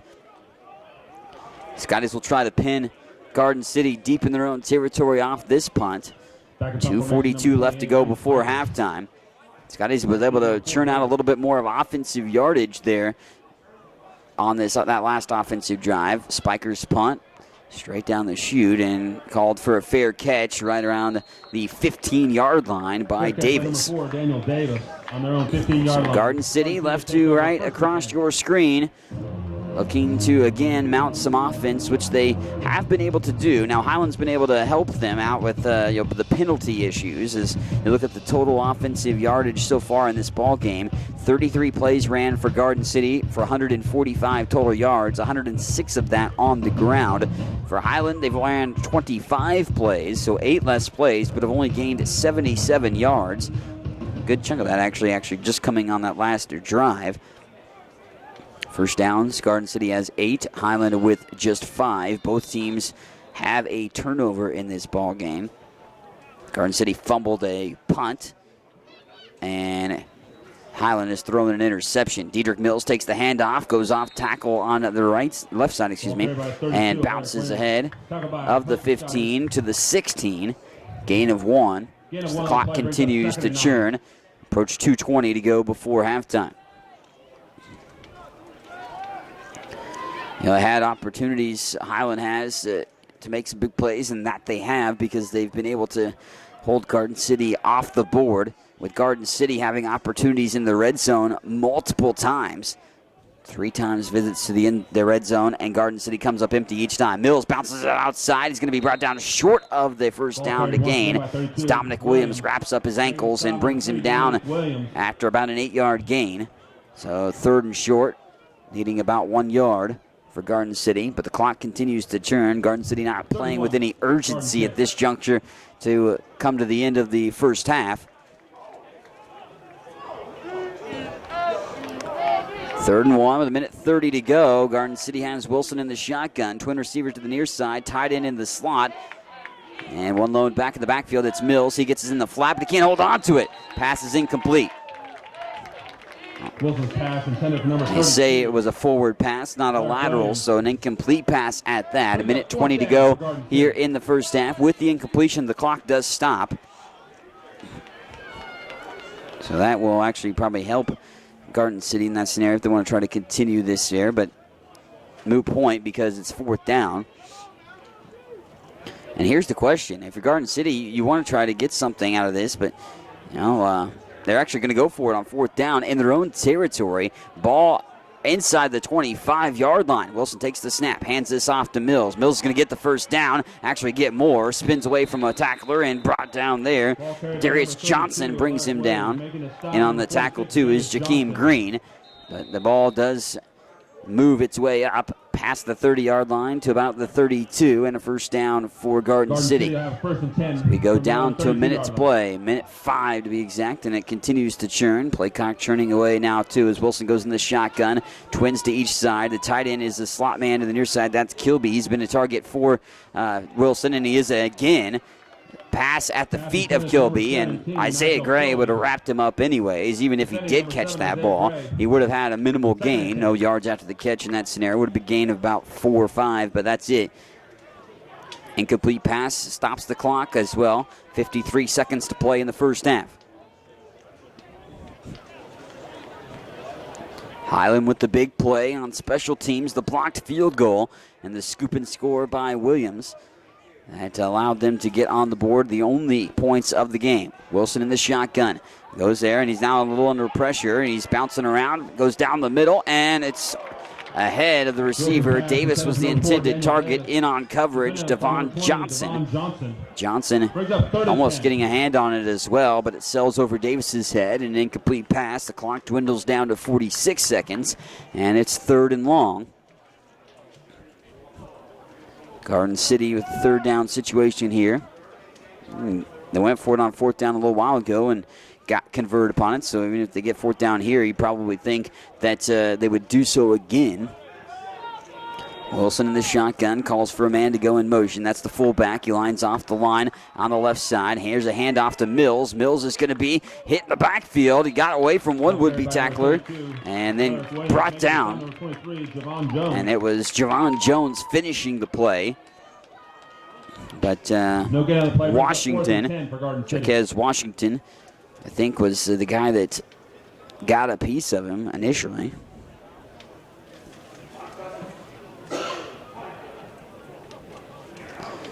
$16 seconds, 15 seconds, 14 seconds, 4th down, and Highland pretty happy with a 6-0 lead, and going into halftime, Garden City looking like they're not going to do anything with it, and the 5 more seconds will come off the clock, and we'll head to intermission. Highland up at intermission despite being outgained offensively in this contest. The Scotties come up with big defensive stops in the red zone of Garden City multiple times, and also, of course, block a field goal and return it 80-plus yards for a touchdown. Dominic Williams being able to do that, at least the scoop part and the score, and it is a Highland lead at halftime, 6-0 over the defending champions, Garden City.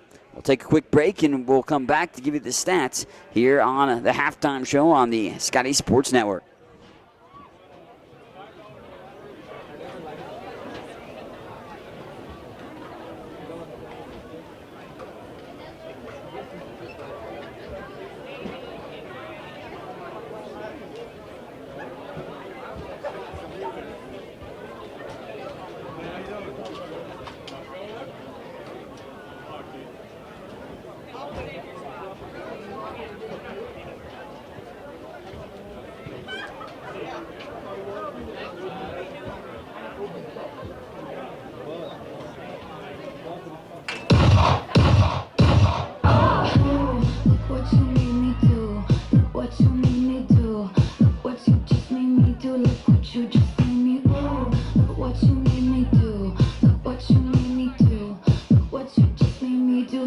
You just made me do.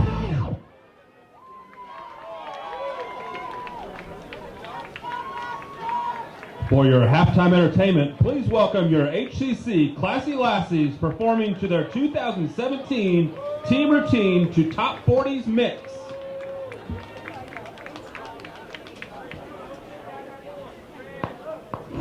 This that bet you can't do it like me challenge. It go like ooh, ooh, hey, hey, turn up. Ooh, ooh, hey, hey, turn up. Ooh, ooh, hey, hey, turn up. Ooh, ooh, hey, hey, turn up. Double tap to the right, double tap to the left. Swing your arms 3 times. Hey, do your dance. Switch to the other side. Hey, buddy hop to the right, buddy hop to the left. Go to the right 2 times. Hey, look to the left, feel on your chest now. Go on, break it down, down, down, down, down.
back here on the Scotties Sports Network. Mike Smith alongside with you here at intermission at Kessinger Field, and Highland leads this one over the defending national champions and the third-ranked Garden City Broncbusters as the Scotties are up 6-0 at halftime. And Highland, of course, unfortunately, offensively, maybe not where they want to be and shoot themselves in the foot with a few penalties. But all that being said, the defense has been great in the spots it needed to be. Garden City has been able to register 162 total yards of offense, which is not, a grandiose amount here by intermission, but they've been able to get to the red zone 3 times, have the Broncbusters of Garden City. All 3 times, Highland has sent them packing without any points. 2 times they stopped them on a 4th down situation and a turnover on downs occurred. The other time was a blocked field goal opportunity. It was a 35-yard field goal try by Garden City that was blocked by Highland and picked up and ran back 82 yards by Dominic Williams for the lone score of the game. Now the PAT was blocked, so it's only 6-0 Highland,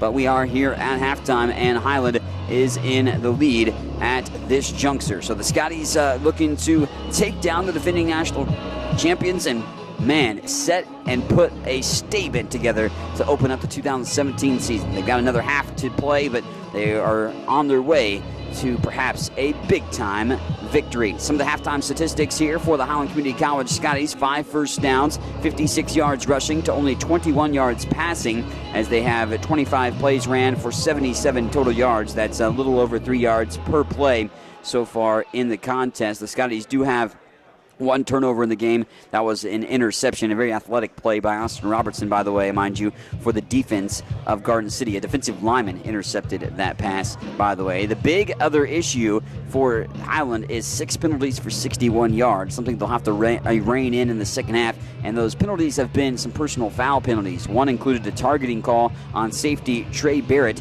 Trey, unfortunately, disqualified from the rest of the ball game and will be unable to play in the Scotties' next game on top of that as well. So, that's unfortunate to see a guy like that and a playmaker out of the equation for the Scotties for the rest of this game and the next. Highland is 2 of 6, by the way, too, on 3rd down conversions. For Garden City in the game, 9 first downs, 123 yards on the ground to 39 yards passing for 40 total plays ran, 162 yards of offense, little over 4 yards per play.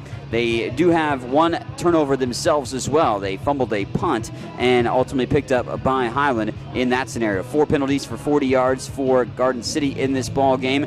They are 3 of 10 on 3rd down, 1 of 3 on 4th down situations in the ball game. Offensively in the contest, Kyle Kearns is 5 for 12 as he's thrown 1 interception for just 21 yards of offense in the passing capacity. Albert Howard has 3 receptions for 26 yards. Ronnie Jameson has 2 catches but negative 5 yards. As on the ground, Kevin Brown, 7 carries for 43 yards, as Willie Jordan has 6 totes for 14 yards in the ball game. Flip side for Garden City, their quarterback, Trey Wilson, he is 4 for 13 in the matchup, 39 total yards of action for himself, as their tight end, Nigel Kilby, has caught 3 passes for 40 yards, and 1 other pass completion has been completed as well, and that was actually for a negative 1 yardage on Daniel Davis. Rushing-wise for Garden City, 3 carries for Dedrick Mills, 53 yards. Charles West has carried the workload with 12 carries for 30 yards. Trey Wilson has got 6 carries for 23, and also a few carries as well for 1 other gentleman in the contest here in this matchup too. So ultimately that is not the right guy there for some reason. But looking at the statistics overall, we'll go to the defensive side of the ball. And Highland making those defensive spectacular plays. 7 total tackles for linebacker Jeremiah Hill, 6 for Jakeem Green, as Kendrick Caddis, Dominic Williams both have 5. Omandu Fofana has 5 tackles as well in this contest. A few tackles for loss on top of things. Nice sack for Fofana in this game as well. A couple of pass defenses for Darius Johnson, 1 for him, and Dominic Williams has 1 as well. On the defense for Garden City, the leading tackler is Austin Robertson, who has the interception and also 4 tackles, and a slew of other guys, about 3 of them with 3 tackles apiece here at intermission. So Highland maybe trailing in the yardage category, but they're not trailing in the best category of all. The score 6-0 as the Scotties here at intermission are in the driver's seat against Garden City, up 6-0 because of a blocked field goal, a 35-yard try that Garden City gets blocked, and Dominic Williams returns 82 yards for the touchdown with just under 10 minutes to go in that first half in the second quarter. So the Scotties lead the defending national champions and third-ranked Garden City 6-0 here at halftime. We're going to take another break, and we'll be back for the second half action, a little preview for it. Then we'll go to the second half action in just a bit. You're listening and watching on the Scotties Sports Network.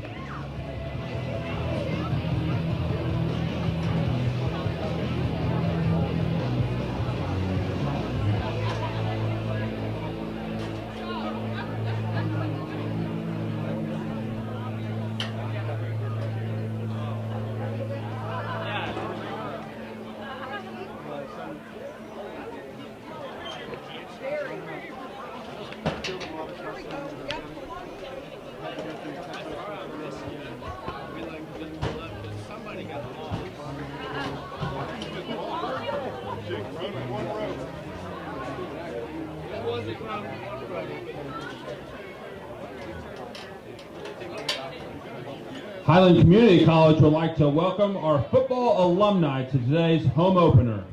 A reunion of about 80 guests were hosted this morning by the HCC Alumni Association and enjoyed a tailgate near Piker Plaza. Once again, thank you, alumni, for coming back to support our teams.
Neat.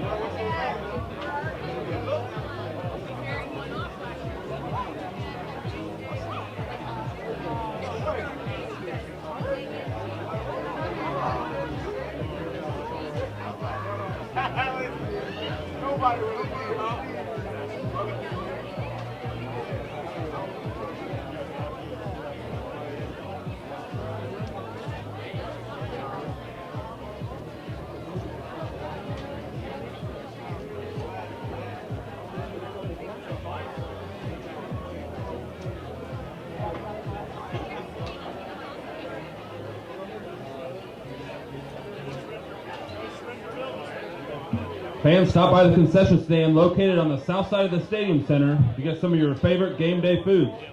They have hot dogs, pretzels, popcorn, assorted candy, and a number of different drinks. The bookstore, which is located outside today, is over on the west side of the Stadium Center underneath the tents by Piker Plaza. Restroom facilities here at Kessinger Field are located in the southwest corner of the Stadium Center. Make your way to the Student Lights table and purchase your Scotty Nation t-shirts for only $5. And when you purchase two, you get a free Scotty Nation wristband. The student life table is located on the west side of the stadium center.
Garden City has elected to kick off for the second half.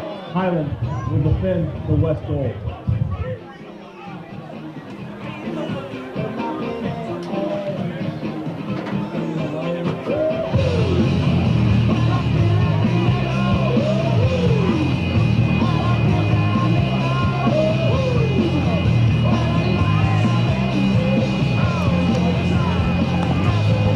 Ready to roll for the second half of action here on the Scotties Sports Network. Mike Smith alongside with you, the voice of the Scotties taking over this year, and looking forward to a great year at that in all Scotties sports all around as the volleyball team is performing well here at their home invitational this weekend. A 5-set matchup that they won earlier today. Was going to try to check out Scotties' other contest, by the way, that they were in action in.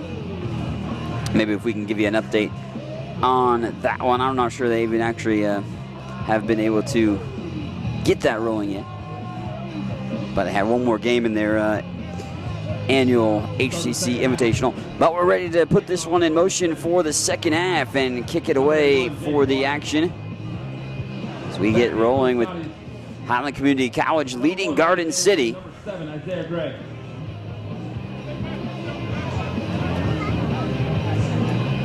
As it is a 6-0 lead.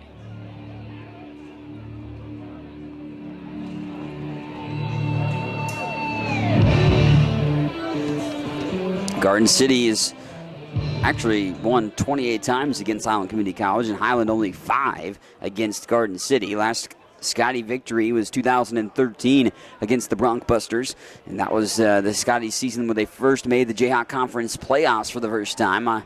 Picked up Ronnie Jameson on the kickoff return, and wrapped up with an ankle tackle there for Garden City. Multiple guys in on the tackle. Take over 1st and 10 from their own 23-yard line. So Highland ready to roll here in the second half, up 6-0, and Scotties will put the offense in motion right now. Again, Garden City visited the red zone for 3 times in the first half, but did not get anything out of that situation each time. Here's Jordan. Jordan busting it out to the near side, past the 30 to the 35, up to the 40-plus yard line. They'll mark him down at the 40. And a big-time run for Willie Jordan, his best run of the day. As Jordan stymied early on as far as his rushing capacity goes, just churned out 14 yards in the first half, and Highland offensively was under 100 total yards of offense in the first half. But Jordan with a great run of 17 yards. Kearns in the shotgun, run back in the backfield. Tied in just offset off the left side in Utiaga. And Kearns drop pass there for Jordan. He tried to catch it, but he would have fallen right flat to the ground, so it wouldn't have gained much. An incomplete pass nonetheless. Instead, Kearns was under pressure in the backfield. Brings up 2nd and 10. Fullback Stephen Delane comes into the contest. Had a couple of receptions last week, did Stephen. Delane will line off the line right behind the right tackle, Tremontez Raybon. Willie Jordan's the back in the backfield. He gets the handoff, takes it in between the tackle and the guard on the left side, and bounces ahead close to the 45, up to the 44. Willie Jordan making the stop, number 13. So about a 4-yard gain for Willie. Brings up 3rd and 6 for the 3rd and 6 for the Scotties on this offensive drive to open up the second half. Relatively pretty quick first half, I thought, despite the penalties on Highland and 10 penalties that were called. Not much stoppage. Twin receivers to the far side. Jameson in the slot. Lone receiver to the near side is Howard. Carnes drops back to pass. Going to Howard on the near side here, but it's going to be not in the vicinity. Howard got stymied by the gentleman blanketing him, Warren Sabida. Sabida kind of getting Howard off his route, perhaps, because it looked like Kyle Kearns was looking to go a certain spot for Howard. It was about 3 or 4 yards ahead of Howard ultimately when the ball landed on the grass. So Highland unable to convert on the 3rd down, set to punt this away. Lane Spiker, good snap there that time. Morrell right into the hands of Spiker. He gets a good Air underneath that one and inside the 20-yard line. Lane Spiker will pin Garden City. Garden City had ample opportunities with great field position in the very first half, but they didn't make anything out of it, that's for sure.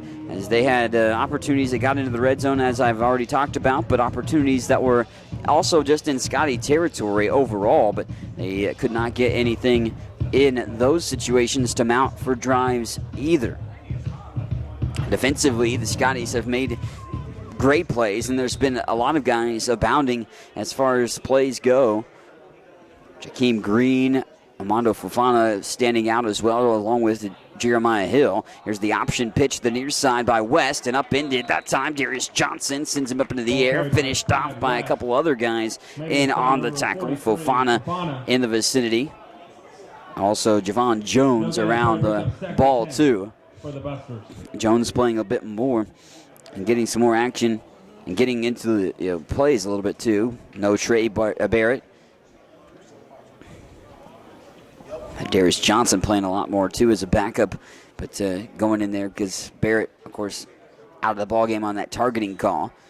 Wilson takes the snap, going to carry out the quarterback keeper, stretching it out to the right side of the formation, and brought down, wrapped up by Jones. Jones with the great open field tackle. Solid gain by Wilson. Going to bring him up to the 23. Clock stops at 12:39 for the moment, but so sets up third down. Wilson with 5 yards on the run.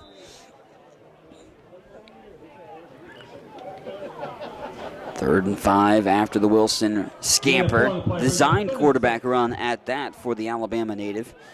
He did run for 85 yards last week on top of passing for 175, so he is a dual-threat capable quarterback for Garden City is Trey Wilson, and the play clock was dwindling down. Garden City, second time in this ball game, has to call a timeout as the play clock was dwindling down into single digits, not having an ample enough opportunity to get the play off, so Garden City utilizes a timeout, but maybe spoils a timeout in this situation.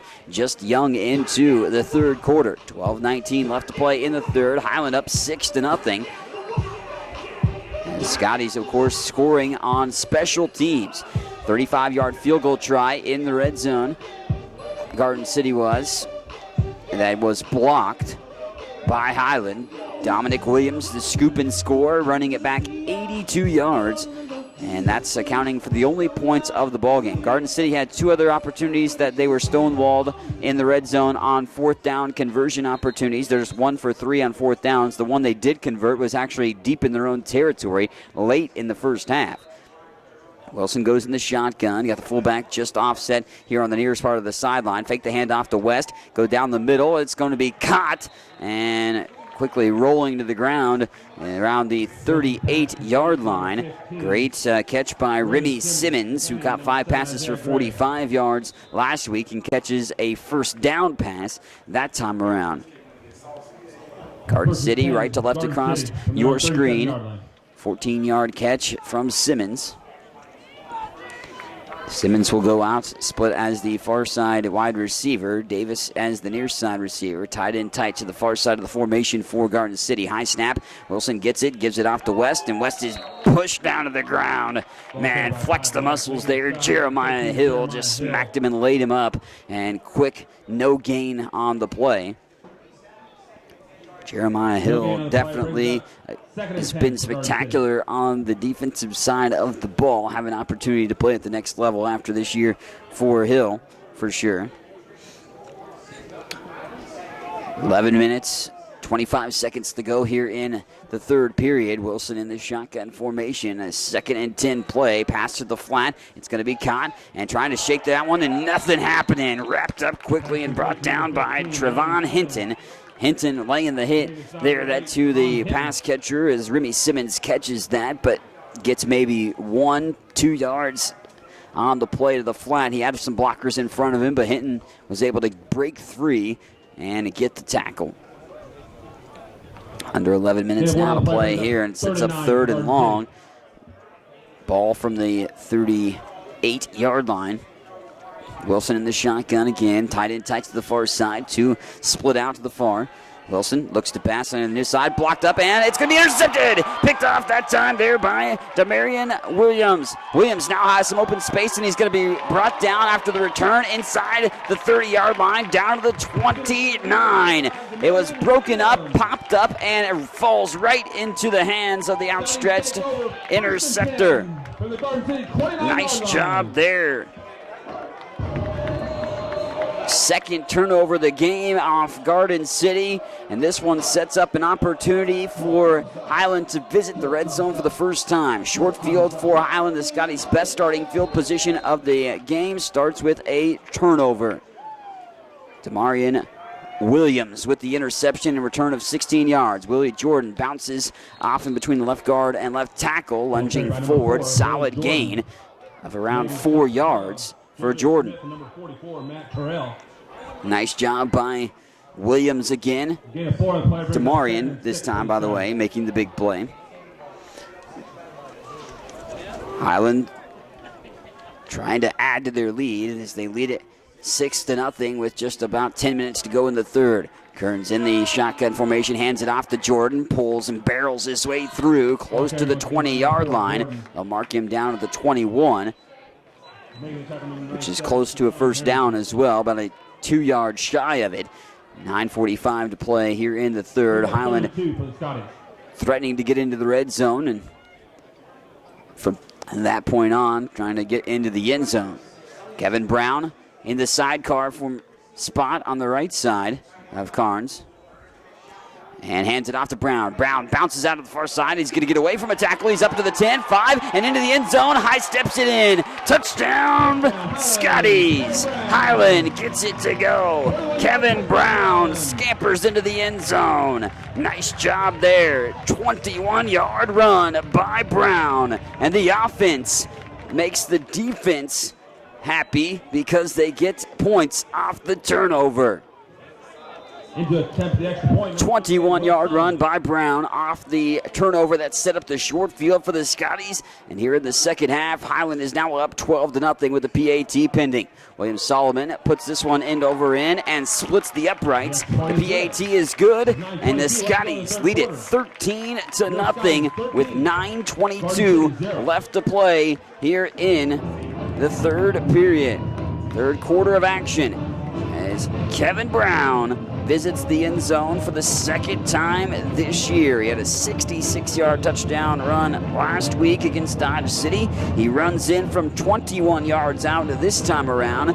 PAT good as the Scotties add to their lead. It is 13-0 as Highland Community College doing quite well.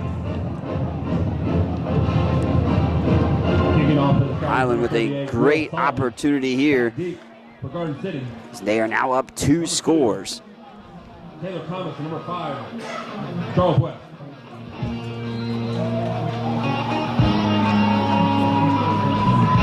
Solomon will put the kickoff in motion here.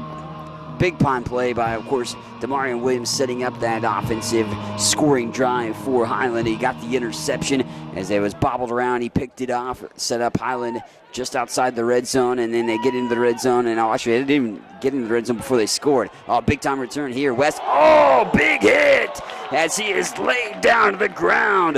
Javon Jones says, I'll meet you right there and lay you down. Jones with a big-time lick on the special teams. Highland's definitely got the mojo rolling right now. As they've got momentum in their favor and feeling the juices flowing here at home. Started off the season with that 26-21 come-from-behind victory against Dodge City last week. And, well, right now they lead it 13-0 against the defending national champions in junior college level, Garden City. Garden City handedly won against Ellsworth last week as well. So both teams are 1-0 to start this season. High snap, Williams gives it off into the ball carrier, churning ahead, and a slew of Scotty tacklers just piling up and pushing back. Dedrick Mills. So there it is with the tackle, but solid gain on first down.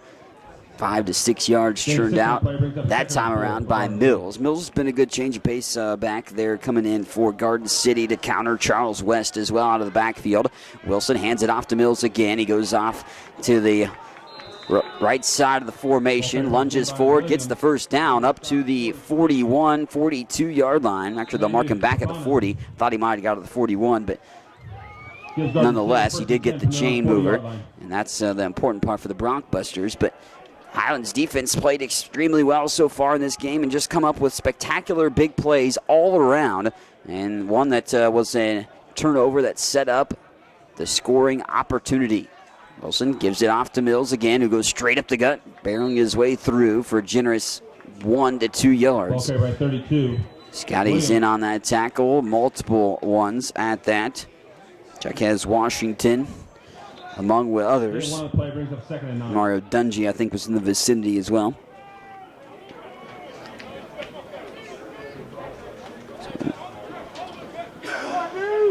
Garden City moved the ball effectively on the ground in the first half. And they got 140 yards now on the ground in this capacity. Handed off here. Charles West breaks threes into the third level, and just saving perhaps what would have been a touchdown run is Damarian Williams. The gentleman had that interception. Williams wrangles in West, but it's not until he churns out a big-time run down to the 35-yard line. West hasn't really showcased his speed yet, quite yet for Garden City, but he gets a big-time run of that time.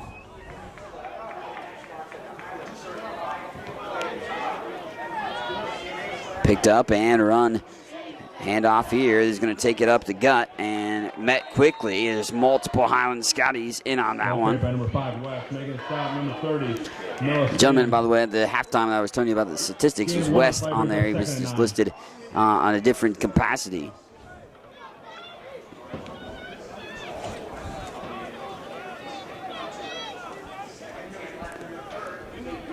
Charles West with the run that time of just 1 yard. 7 minutes to go here in the third. 13-0 Highland in the driver's seat. Back in the there is Williams. Wilson keeps it though. Quarterback keeper cuts back a little, stop and step, stutters his way up to 30-yard line. Number 7, Terry Wilson. Garden City moving the ball on the ground right now, trying to matriculate down the field. 4 brings up 3rd and 5 for the Busters. 3rd and 5, big third down in Scotty territory. Without the services of linebacker Rico Hanna coming into this game with the Scotties defense, suspended for a week 1 targeting call. Without the services of safety Trey Barrett as well, who was ejected from the game via a targeting call earlier today. Here's the handoff that time, and up the gut. It's going to be a nice carry there that pinballs his way inside of the 20-yard line. Alric Williams. Garden City out 1st and 10. Williams getting the carry. Williams got good carries as well in the first half too, and comes in again to get another look at it. Bounces off to the right side of the formation and brought down, wrestled down. The yellow comes flying out. Pulled down by Jonathan Thompson, looked like. So Jonathan Thompson, and the penalty flag flies in. We'll hear from the referee for a moment. Highland saw a little bit too much yellow in that first half to their liking. Face mask, number 17, defense. 15-yard penalty from the end of the run. Automatic. Another 15-yard variety on the penalty call. I mean, this continues to hurt Highland, the penalties do. Now, they've been able to overcome that, but that's the 7th penalty for 76 yards now on the penalty capacity for Highland in this ballgame. Now, they had 6 penalties last week for 76 yards as well. They took advantage of Dodge City's penalties last week, did they? Wilson goes in the shotgun, tight end tight to the right side. Bricked up there. What a penetration move. Ironhead, man, right there that time. It's Caddis, Kendrick Caddis. Laid down the hard hit. 1st and goal, now 2nd and goal because of the penalty, setting up the goal-to-go situation. Ball on the 10, but Caddis with a big-time lick to break that one down quickly. Back Back in the backfield is Williams. Wilson going to the far side of the end zone. Great coverage there, almost caught still. Actually, he did fall to the seat of his pants and eventually catch it out of bounds by Davis. But Dominic Williams breaks that pass up. Williams has shut down anything thrown his way so far. From the 10-yard line. So, great job by Dominic Williams to break up the play on 2nd and goal. Now 3rd and goal to go from the 10. Wilson in the shotgun formation. Williams in the backfield as the back right behind him. Twin receivers split out to the near side, and they'll hand it off. Bouncing around at the 5, pinballs his way, and dives into the end zone. Touchdown, Garden City. Alric Williams bounces around and found his way into pay dirt, and Garden City gets on the board for the first time in this ball game as we go under 5 minutes to play here in the 3rd quarter. 4:58 on the clock, and Garden City finally cashes in on a red zone opportunity. They'll line up for 2 here in this situation, and then they'll go back and transition back into the traditional PAT. James Dom White, the freshman kicker, in to put this one in, and penalty flags come as the lines move early on. And Garden City might be see this on them. We'll wait and see. Garden City actually had a couple false start penalties multiple times, and Garden City's pointing and indicating that it's on Highland. Offside. Defense, number 50. Your penalty. Retry. So it is offside. They'll actually move it a little closer on the extra point opportunity. Still look to be looking to kick the action. So ultimately, punched into the end zone on 10-yard run.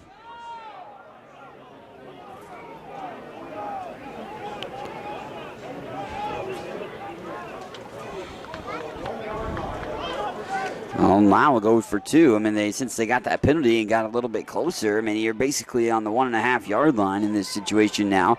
So Garden City's going to go for 2 to try to make this a 5-point game. Wilson throws it up into the corner, and Davis, no. Great breakup play. They wanted a penalty flag on the coverage, but Isaiah Gray denies the 2-point conversion and an incomplete pass. So just 6 from the touchdown.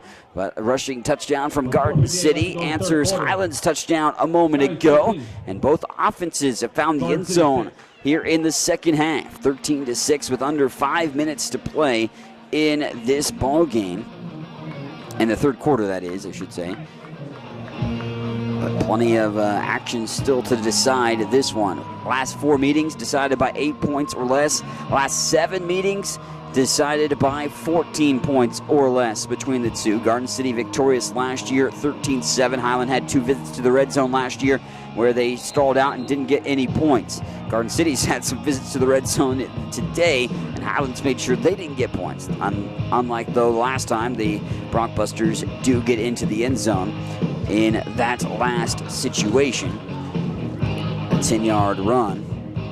Kicking off for Garden City, number 81. James White set to put this one in motion for the kick.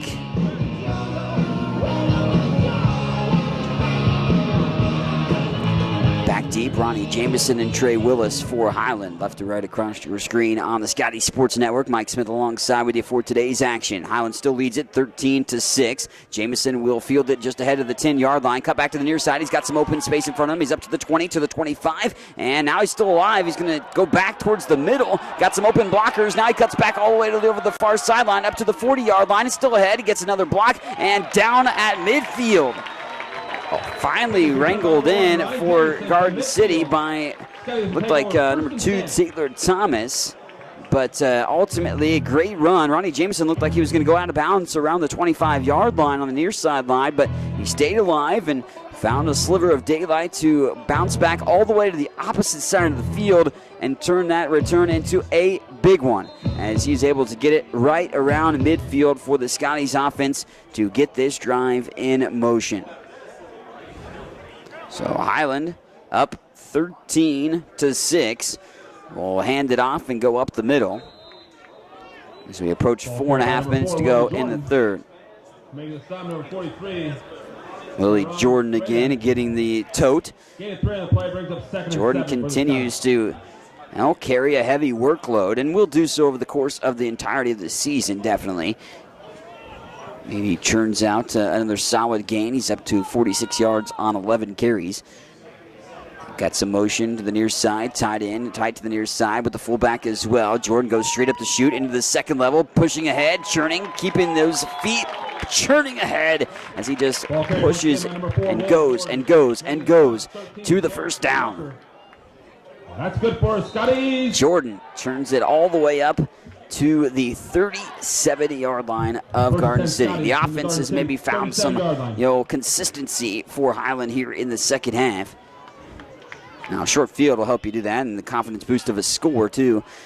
Receivers split out to each side. Kearns in the shotgun, hands it off to Jordan. Stutter step in the backfield. Now he just goes, and he's able to turn it up. He lost his dome. Helmet pops off for Willie, but he gets up to the 30-yard line. Nice 7-yard gain for Willie Jordan on a first down play. So they give him actually 6 yards. 2nd and 4, 3:35 to go here in the third quarter. Twin receivers split out to the far side. Fullbacks just off the line behind the tight end to the near side. Kevin Brown's now in at running back. Brown gets away from tacklers in the backfield, lunges forward, make it just get back to the line of scrimmage. Not much going right there. Austin Robertson, who's been active up on the defensive line, able to get some penetration. He's a big fella, 6'5", 280. And he is able to get Brown down. Brings up 3rd down and 4. Brown remains in the contest on the hip pocket to the right of the quarterback, Kyle Kearns. Kearns looking to pass, quick slant passes. In and out of the hands of the intended target that time. Couldn't hold on to it, as that was intended for Bradley.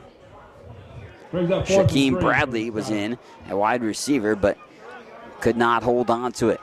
Brings up 4th down, but in the vicinity of where you probably want to go for it. I mean, it'd be a long field goal try if you want to try that. Maybe just a bit out of the range. I don't know how deep the range is for field goal kicker William Solomon. Did go 2 for 2 field goal-wise last week with a long of 30 yards.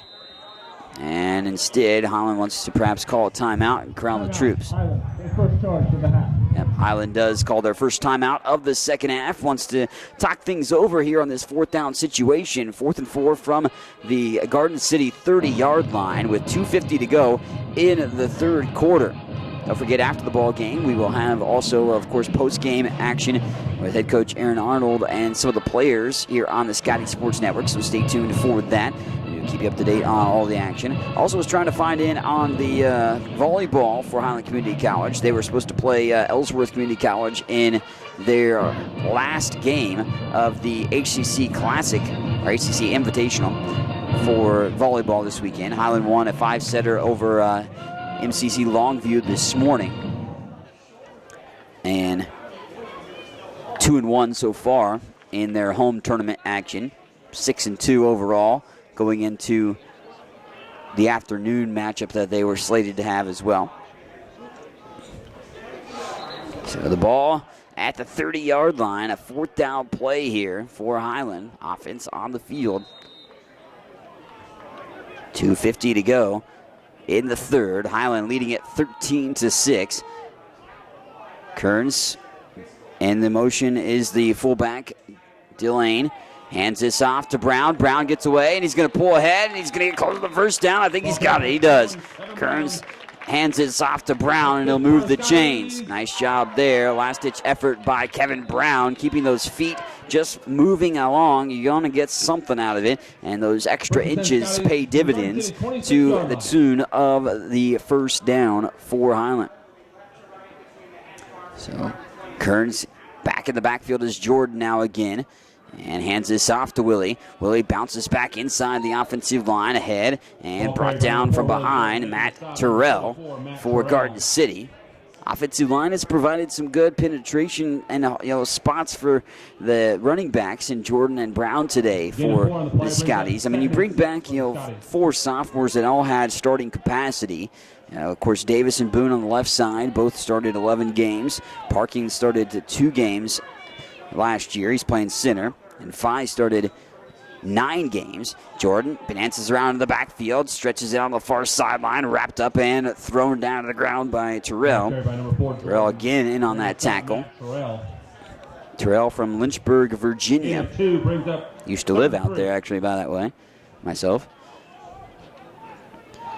13-6 with 1:35 to play in the third. Thanks for tuning in to the Highland Community College Scotties matchup against third-ranked Garden City here on the Scotty Sports Network. Mike Smith with you here for the action. Stephen Delaney goes to the near side, and they overload with the tight end as well. Brown is just swallowed up in the backfield on the third down play. A tsunami of tacklers for Garden City. Kevin Brown could not dance his way out of that situation. And here comes the field goal unit. Something that was a foreign thing to Highland last year. No field goal attempted even. But Willie Solomon, reigning Jayhawk Conference Player of the Week, 2 for 2 from the field goal capacity last week.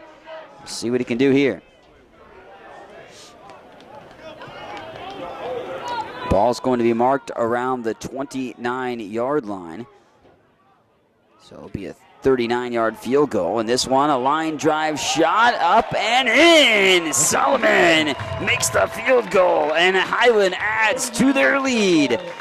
3 more on the board for the Scotties. They're up 16-6, lead it by 10 with just 35 seconds remaining in the third quarter. Colin Solo, William Solomon, 3 for 3 on field goal opportunities here this year. The 39-yard field goal is good with just 35 seconds remaining on the clock in the third quarter. So great job by Highland Community College to get another tally on the board with their opportunity with the great field position, as well as Solomon nets the field goal for the Scotties, making it a double-digit margin yet again for them to lead as we approach the fourth quarter. Back deep to Garden City, number 2, Taylor Thomas, number 5. Solomon will put this one end over end. Left to right across your radio dial for the Scotties in the Navy tops. Gold numerals and letters. Love that yellow stripe down the helmet of the Navy helmet with the yellow H donned on each side. White pants, of course. Garden City in the white unis with the brown numerals and letters outlined in yellow. Gold pants as well, and the gold tops with the Brockbuster logo on the helmet on one side. And a big return here up to the 35, just short of the 40. He was able to spur a big run last time he touched it, but Thomas was able to spin one out again. Solid return for Garden City, just short of the 40-yard line for them to start offensively this time around. They tried to involve multiple guys. I mean, Daniel Davis and Remy Simmons have been the main guys offensively for the wide receiver capacity, but Nigel Kilby was a guy that Trey Wilson targeted multiple times in that first half. We'll see if he tries to go to him again. He lines up tight to the near side as well, does Kilby. Hand off this time straight up the gut to the would-be ball carrier. Williams making a stop, 13, Jeremiah Hill. Handed off there to Gain of 2 on the play, brings a up carrier, gain of about 2 for Garden City. Might get one more play off before the final ticks of this third quarter. We're down to 5 seconds to go in the third. Wilson in the shotgun formation with twin receivers to the near side. High snap, Wilson takes the handoff. Yeah, does give it off and hands this off. Ball carried by 32, Williams. Making a stop, number 2. Williams again turns ahead for the ball carry. That concludes the third quarter. And we'll head to the fourth quarter. Highland up 16-6.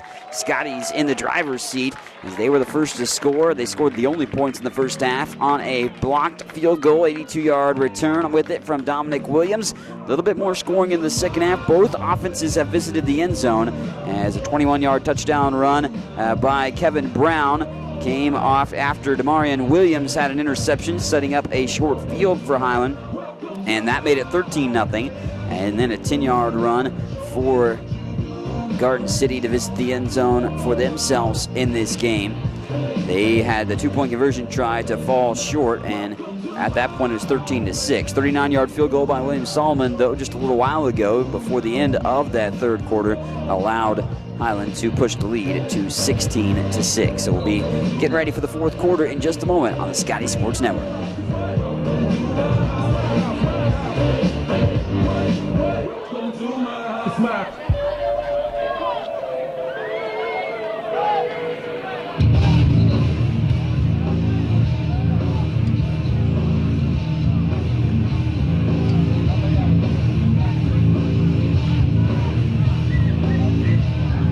Start the fourth quarter. Garden City will have a 3rd and 6 from their own 42-yard line. Switch sides of the field. Garden City now operating left to right across your screen. Wilson drops back to pass. Goes over to the far side. Caught and wrapped up there as they wanted it to be bobbled. Did he hold on? Number 15. They will say he did. Holding on to the pass reception is Remy Simmons. Good enough for the first down. Dominic Williams in on coverage. Quickly wrapped up right around the waist, the catcher of the pass. Simmons gains the first down on the 6-yard pass reception. Williams takes it in the shotgun formation, goes to the flat, finds Davis. Davis now trying to just turn it ahead on the sideline and gets up ahead over the midfield up to the 47-yard line of the Scotties. Yellow on the field on the far side. Oh, holding on Garden City, so that will back it up. So take away that gain from Davis of sizable, 4 to 5 yard run. Basically, just a short pass, of course, to the flat, but after the penalty, it'll make it 1st and 18 for Garden penalties City. again have been a bugaboo of Highland today, but they've been able to overcome that. That is the 5th penalty on Garden City, and that pushes them back, setting up a 1st and 20 situation. And not going too far this time. Ball carried by number 32, Williams. Williams Number 2, trying to churn out ahead another run, but he's stretched out to the far sideline. May have actually lost a yard on the play. He did. Multiple guys in on the tackle. Noah Spann around the vicinity as well to help finish off the play. We go under 14 minutes. A little over 1 minute churned off the clock here in the 4th and final frame. Gilby, the tight end, is the slot man to the near side. Going back in the backfield is West. Wilson drops back. He's got his man out to the far flat, and it's going to be caught. Picked up that time. And rumbling, bumbling all the way down. That was Jeremiah Jackson, backup tight end. Jackson catches the pass, but hasn't even gotten back to the original line of scrimmage. So it's going to be 3rd and long. 3rd and about 12 yards needed to get the first down. Highland looking good at this point. Defensively, made several different plays. A big stop here on 3rd down as well would pay dividends to start the 4th quarter and kind of continue to give them a great play. Oh, great hit that time, but it's caught by Davis, and it'll be enough for a first down as it's a 14-yard catch. Needed 12 yards, got 2 more after the chains to move. Nice lick shot by Javon Jones. 1st and 10, Garden City. Javon Bobo Jones hitting the pass catcher Davis, but not until he gets the first down. He was 2 yards past the chains to move. That's lobbed up, and it's going to be intercepted. Tipped up there and intercepted. Here, and they're going to call him down at that point, but intercepted by Highland Community College, as it is a great play by Darius Johnson. Johnson with his 2nd interception of the season. Had one last week, gets another this week. Great tip, too, as it was tipped up, and Johnny on the spot gets the interception for Highland Community College, and the Scotties derail another Garden City drive. A couple of interceptions garnered by the Scotty defense now. They've thrown one of their own as well, but 3 turnovers on Garden City in this ball game. Snap taken and handed off to Jordan. Ball carried by number 4, Willie Kearns handed that to Willie. Willie bounced ahead, maybe for a generous yard. Actually not going to give him that much. Back to the line of scrimmage.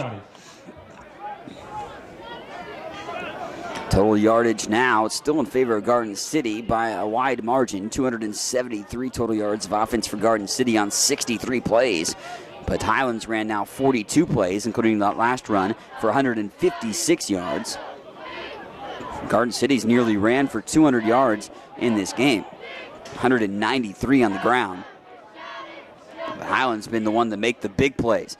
Carnes play action, throws it out to the flat. Jamison gets the pass, but then also gets tackled quickly as a great wrap-up tackle in the flat by Joe J. Smith.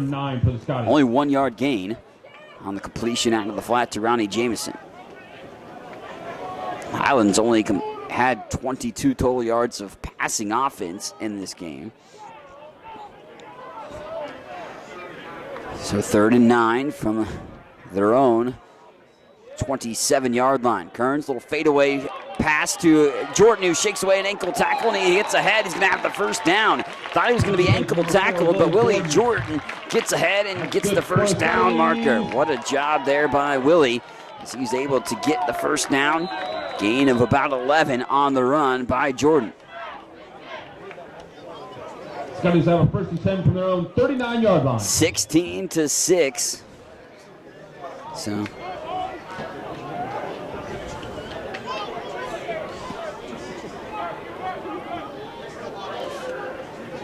here's Kearns in the shotgun. Kevin Brown now the back in the backfield. Stutter step for Brown, but he's met in the backfield. Oh, the ball's loose. It's on the floor. It's picked up by Garden City. Oh, Robertson has got space, and he's out of the 10, 5, and into the end zone. Oh, man. Kevin Brown lost the handle, and 90, momentum now just may have happened to swing the other way.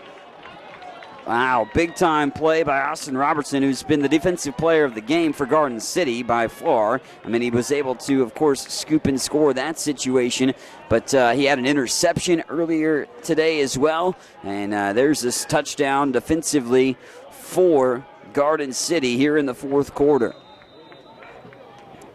You had to expect, of course, that this would be a tight ball game the rest of the way, or the whole entirety of the game, and that is what we have on our hands. 16-12, PAT looming for Garden City at this point, trying to put this one through the uprights and add another point to their tally. Garden City's able to do so. 11:03 left to play in the game.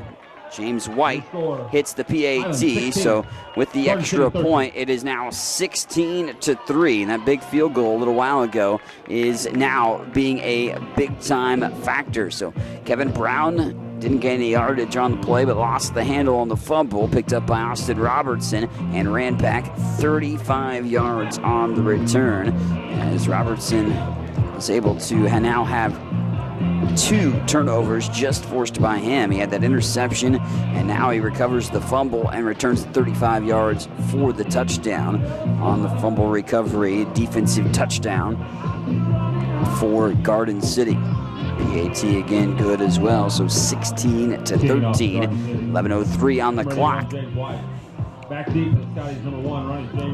Turnovers have been a costly portion here in the second half, especially for both teams now, after that one happened for the Scotties.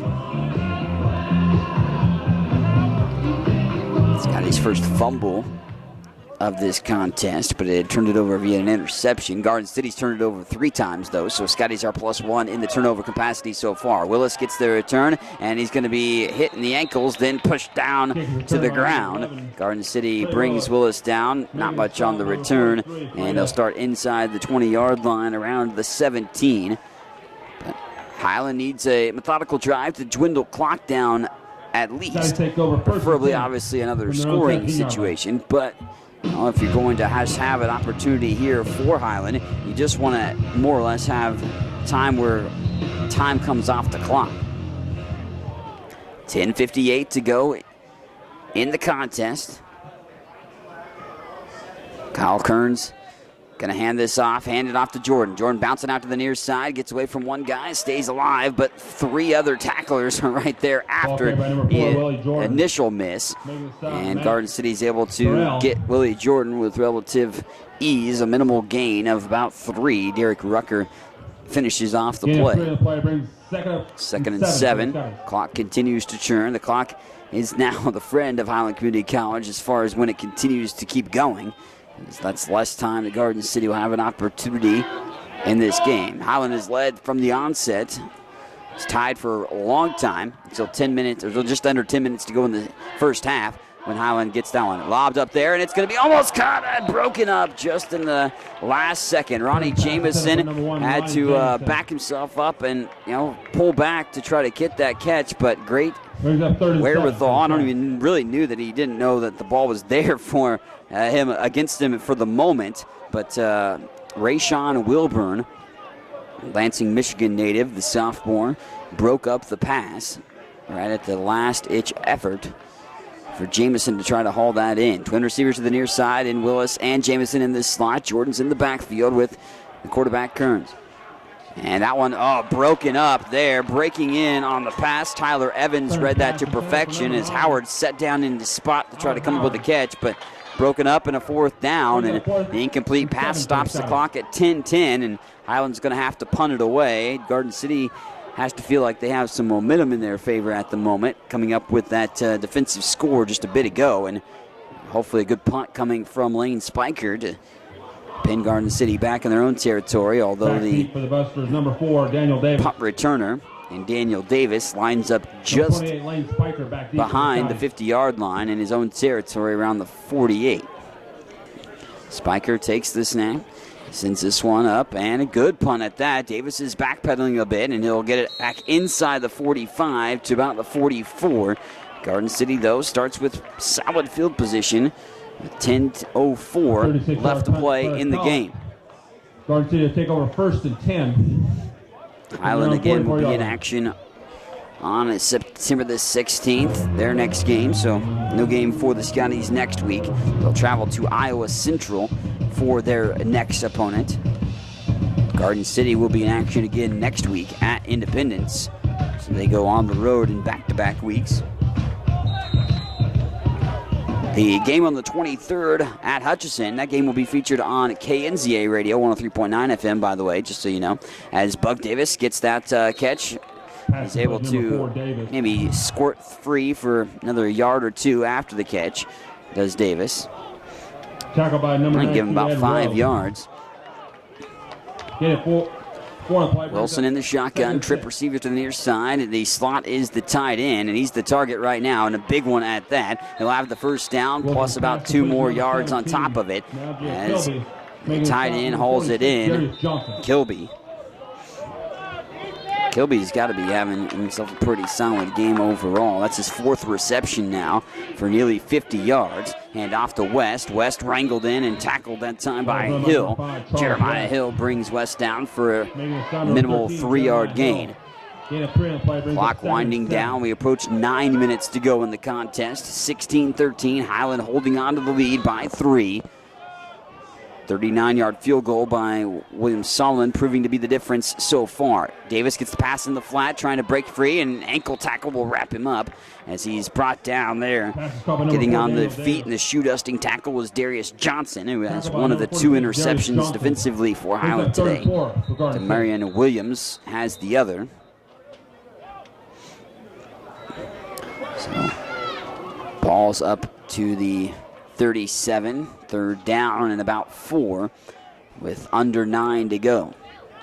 Player down on the field at the moment. Didn't see who it exactly is, but it looks like to be a cramp situation. So, injury situation. Give you an update on the player in a second, but looks like it might be Jeremiah Hill. Under 9 minutes to go. Highland up by 3, 16-13. Thanks for tuning in on the Scotties Sports Network. You can catch all Scotties Sports home games streaming on the Scotties Sports Network. Other selected games as well on the Sports Network as well. We'll have some coverage on 103.9 KNZA of all sports too. Again, football coverage again on the 23rd of September when Highland travels to Hutchinson. So 16-13, Highland trying to come up with a defensive stop. Here's a 3rd down play. Twins to each side. The tight end, Kilby, is the slot receiver to the near side. Slot is Davis to the far side, and hand off to Williams. Williams can have the first down inside the 30 and up to the 28-yard line. Garden City continues to move ahead.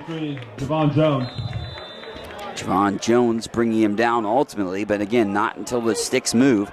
Left to right across your screen for Garden City. Wilson calls for it in the shotgun. A little bit more of a hurry-up time. Kilby gets the cut pass down the middle. He gets and sheds a tackler, and he waltzes into the end zone. As there's a touchdown for Garden City. It's Kilby, Nigel Kilby, gets the touchdown reception. And there's a penalty flag come flying in at the end of the play. Sideline interference. Highland bench. 5-yard penalty will be enforced on the kickoff. We'll retry. Touchdown gives Garden City the lead, by the way. Of course, Highland leading only by 3 before the visit to the end zone. 28-yard touchdown pass from Wilson to Kilby. Sideline interference, by the way, on that last penalty was the call, so a 5-yard penalty on the Scotties as the play, of course, happened and after the play.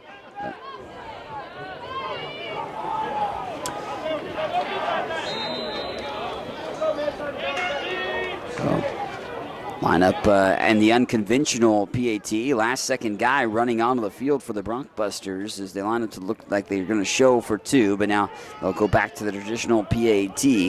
Up by 3, Garden City 19-16 with 8:26 to go. Still ample time for Highland to do something here to get back the lead, but the PAT up and good. Splits the uprights, makes it a 20-16 lead, so a field goal would not tie it. You need to score a touchdown to regain the lead for Highland, which they have relinquished at this point. 8:26 left to go in the contest. Highland will have to draw something up offensively to get some movement going and be able to come up with some big plays. Garden City gets the big play on the touchdown reception from Nigel Kilby from Wilson, 28 yards. The PAT is good after as well, and it's a 20-16 lead for Garden City here in Highland. Highland has led a lot of the game ever since the scoring started. First quarter was entirely scoreless. You had to wait until about just under the 10-minute mark in the second quarter to see the first points of the ball game, and that came on a special teams play, a blocked field goal that Highland returned for the touchdown for the lone score of the first half. But a bit more scoring here in the second half since then. Both teams have visited the end zone. Most recently, it has been Garden City going to pay dirt. 20-16. And again, I reiterate the fact that these teams have played some nail-biters over the past few years, including last year's 6-point win for Garden City. Garden City leads only by 4 right now. 4 of the last 4 games decided by 8 points or less, 5 of the last 7 by single digits, and all 7 by 14 points or less last time they've played each other. Here's the kick. It's going to go over to the far side and go into the end zone, and a touchback. Nobody even tried to go after it there. And the touchback will mean the Highland Community College Scotties will get things set up for offense for themselves here in this one. Needing something big time right now, Highland, that is, offensively. Now, they've been able to move the ball a little bit more effectively offensively in the second half for the Scotties. They do now have 168 yards of total offense and only about 77 in around halftime. But again, more consistently, at least on the offensive side of the ball, they've moved it, but they have to find something big right now here. Tight end tight to the near side with a fullback as well. Carnes drops it back. He's got the fullback, and it's bobbled all around and incomplete as Stephen Delane was the intended target, but incomplete pass on first down. Defending number 12, Joe J. Smith. Brings up second. Highland can't press either here. Don't put yourself in a bad situation. Ronnie Jamison split out to the near side. One receiver split out to the far side as well. Tight end tight to the near side, and it's going to be a handoff to Jordan. Willie Jordan goes into the pile, just turning ahead. The pile is, and Jordan maybe gets 1 to 2 yards. That's about it. 2-yard game. Actually, maybe they gave him a 3-yard scamper. Last-ditch effort gives him another yard, but Gain of 3 on the play brings up 3rd and 7. 3rd and 7. So we go to 8 minutes to go. And quick whistle and injury timeout. There's a player down with some more cramping issues, an offensive lineman.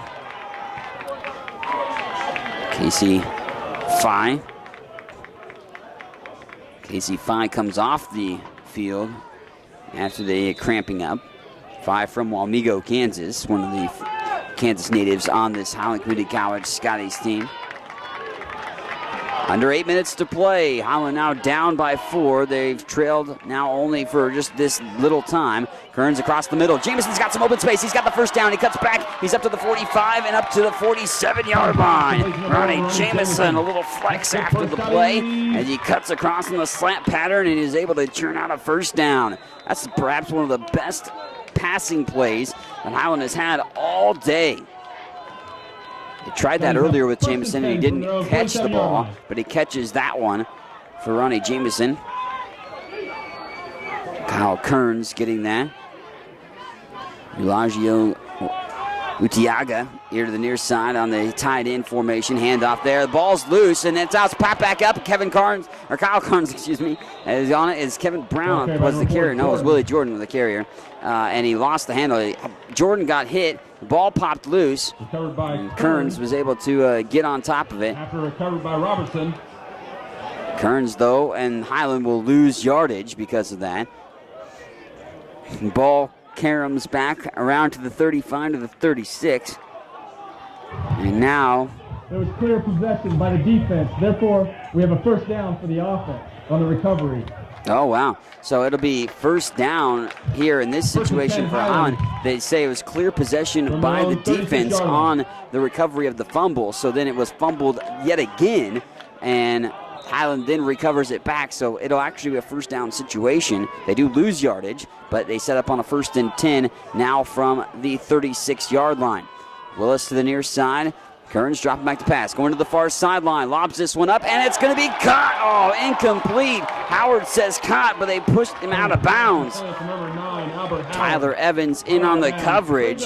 Howard with a spectacular diving catch, but it's not going to matter because they say he didn't land in bounds. Tough break, man, for Highland. Albert Howard has played well, though, today at wide receiver. Comes off the field for the moment. Jameson will be split out to the near side.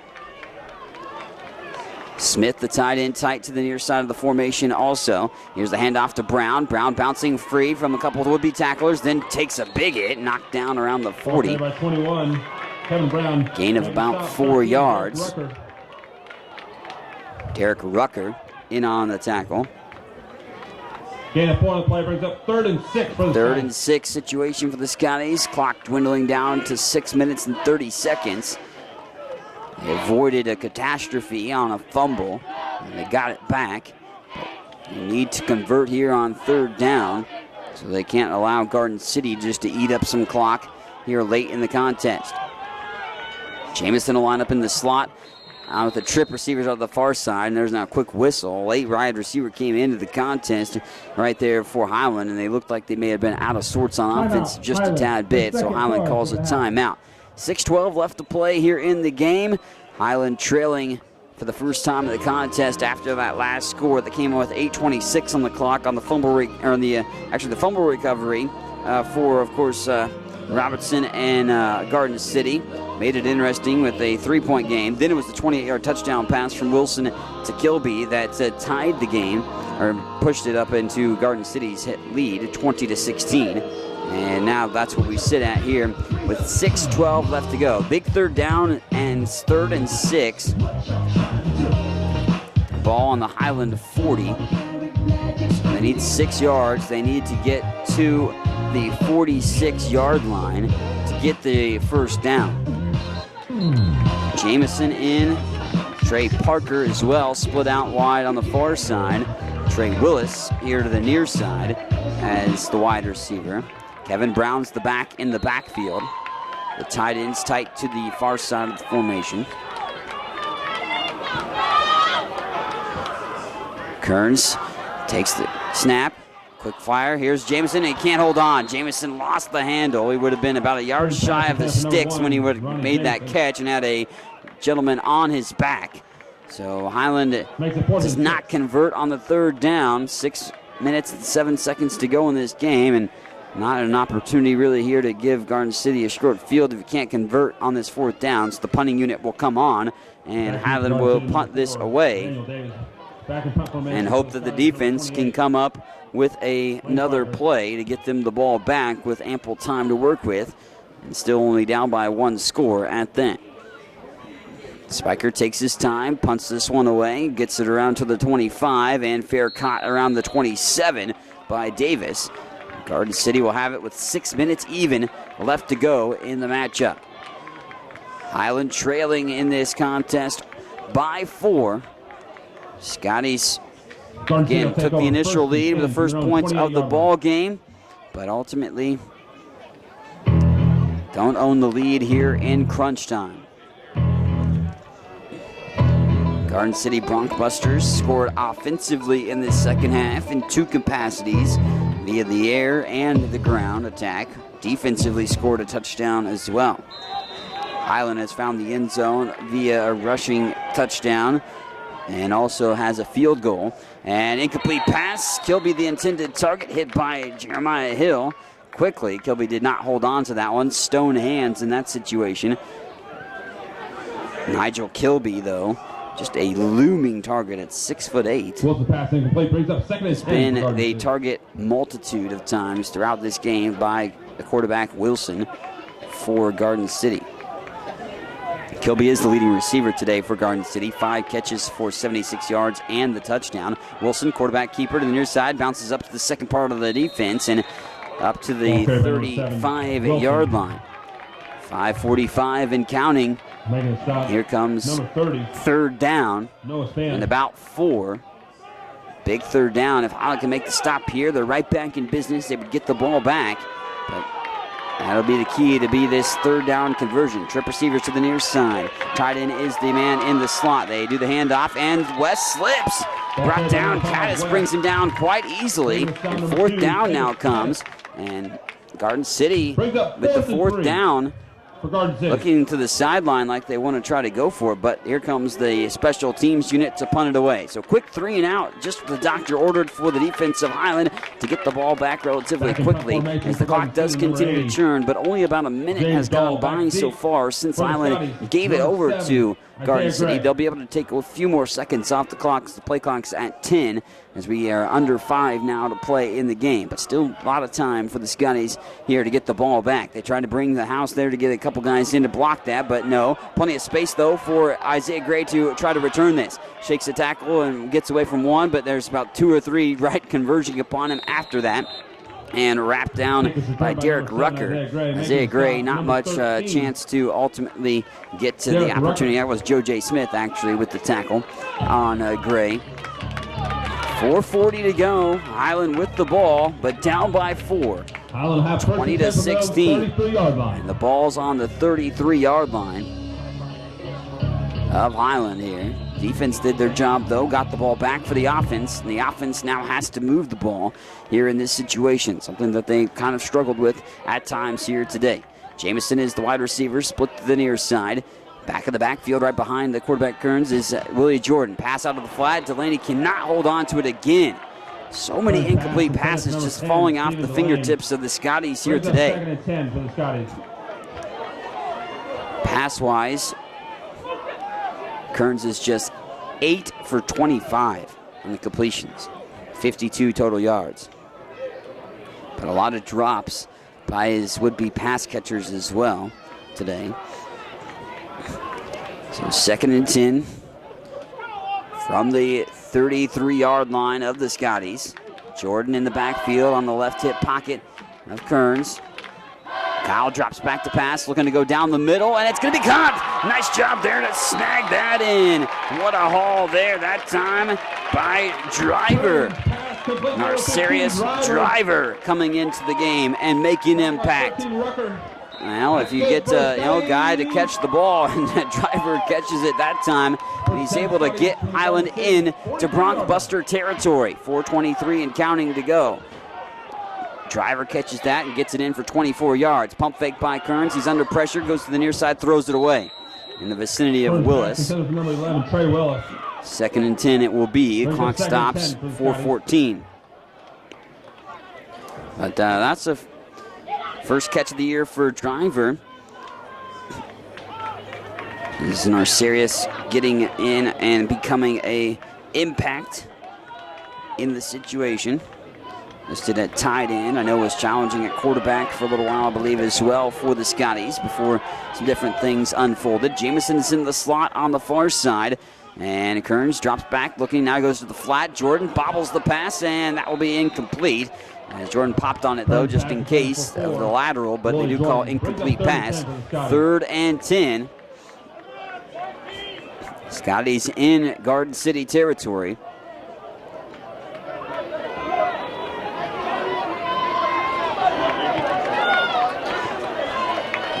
Jameson will go to the slot on the far side again. Parker joins him as a split-out wide receiver. Willis to the near side. Jordan in the backfield.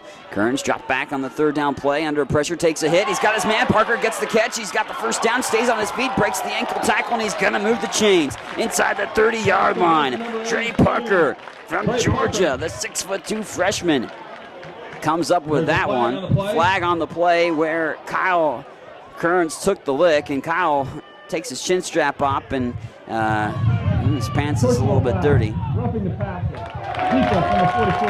15-yard penalty from the end of the run.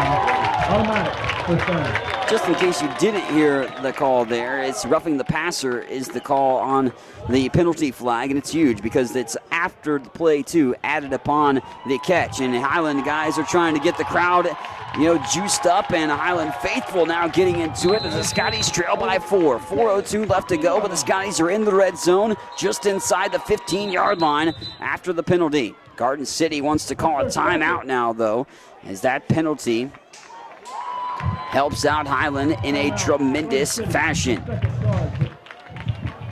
So the pass was complete to Trey Parker for 14 yards, but then the roughing the passer personal foul penalty added 15 yards to that and moved the ball just inside the 15-yard line for the Scotties. Mike Smith alongside with it here.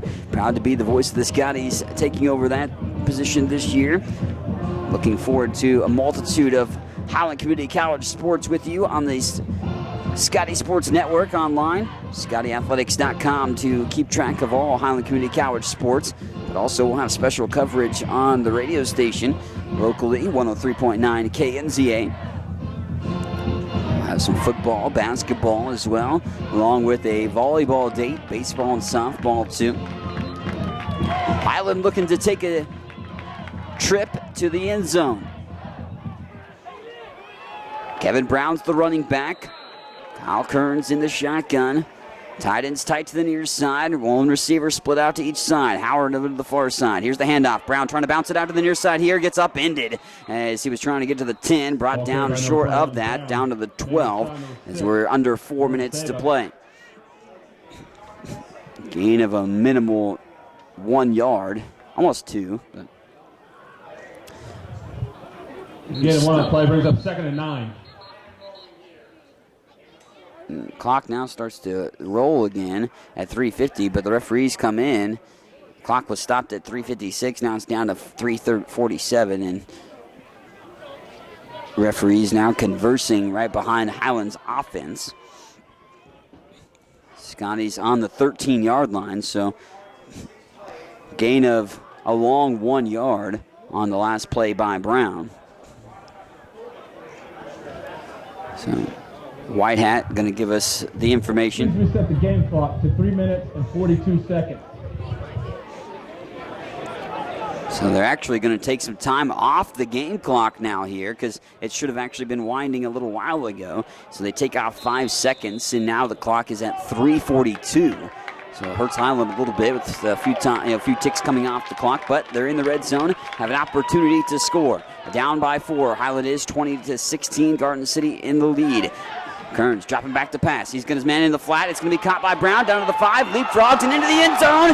Touchdown! zone. Scotties! Brown does his best leapfrog impression, jumping over the defender and actually landing on top of him in the end zone. Scotties score and take the lead, 22-20. PAT looming. They would be up by a field goal, but right now own the lead at this point nonetheless. That's the big-time factor. 3:23 left to play. William Solomon now set to attempt the extra point. Solomon, good snap. Actually, penalty flags fly. Solomon upended too as he hit the deck and landed on top of a defender. But a great play by Brown.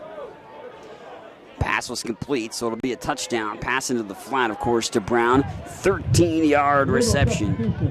12 in formation on defense. Half the distance to the goal, retry. Half the distance to the goal, penalty on Garden City, by the way. So they'll reattempt this opportunity for Highland.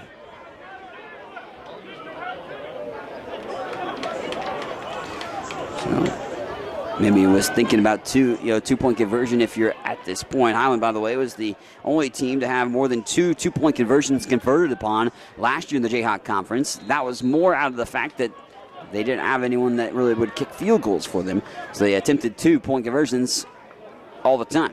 Here's Solomon, good snap, now put down, and Solomon puts it through the uprights. Here's the PAT, good after the 13-yard touchdown pass from Kyle Kearns to Kevin Brown. And Kevin Brown, man, has he made an impact on the Scotties this year, as now Highland owns the lead again, up by 3, 23-20, with 3:23 remaining in the game.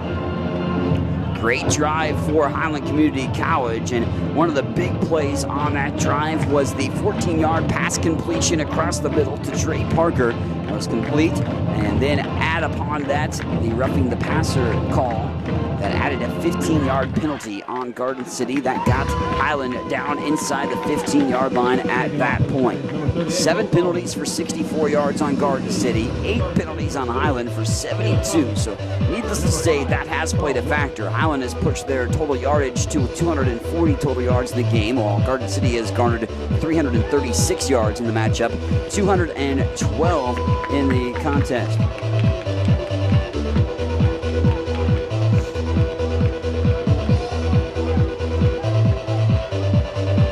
Highland set to put this one in motion. 23-20, and the ball falls off the tee. I'll have to reset this one.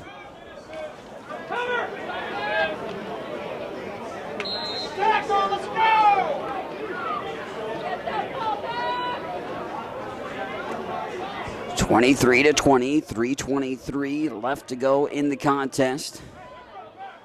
And Solomon puts this one up. Line drive kick. It will be fielded just ahead of the 15-yard line. Looks like Charles West gets a piece of it, and he gets it all the way back up to the 40-yard line. And that's where West will be stopped. 3:18 to play.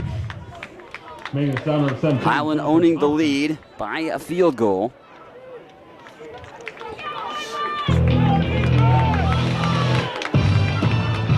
Highland's defense wanting some juice from the crowd, as it'll be a big-time defensive stand and that Highland can make, that they could help cement themselves in this game for the win.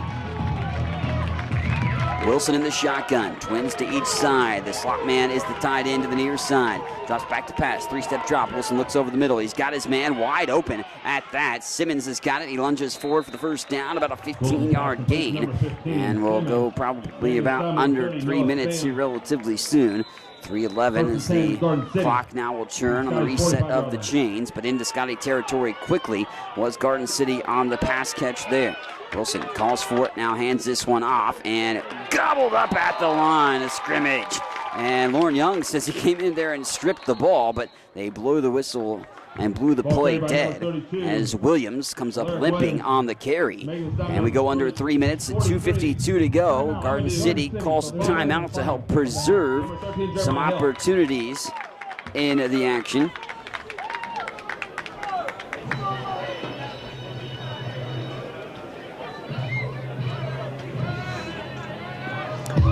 Timeout on the field, 23-20. Highland on the precipice of the victory, perhaps, but still got some work to do to try to finish off this ball game. Scotties looking to open up the season with huge back-to-back wins if able to do so. They will look to try to take down the third-ranked team in Garden City, a team that has beat them quite a bit in this series. Highland's actually only won 5 times against Garden City in the history of this series between the two. Highland's last win was in 2013. They won 20-17 that year, so by a 3-point margin, which is what they lead by right now, 23-20.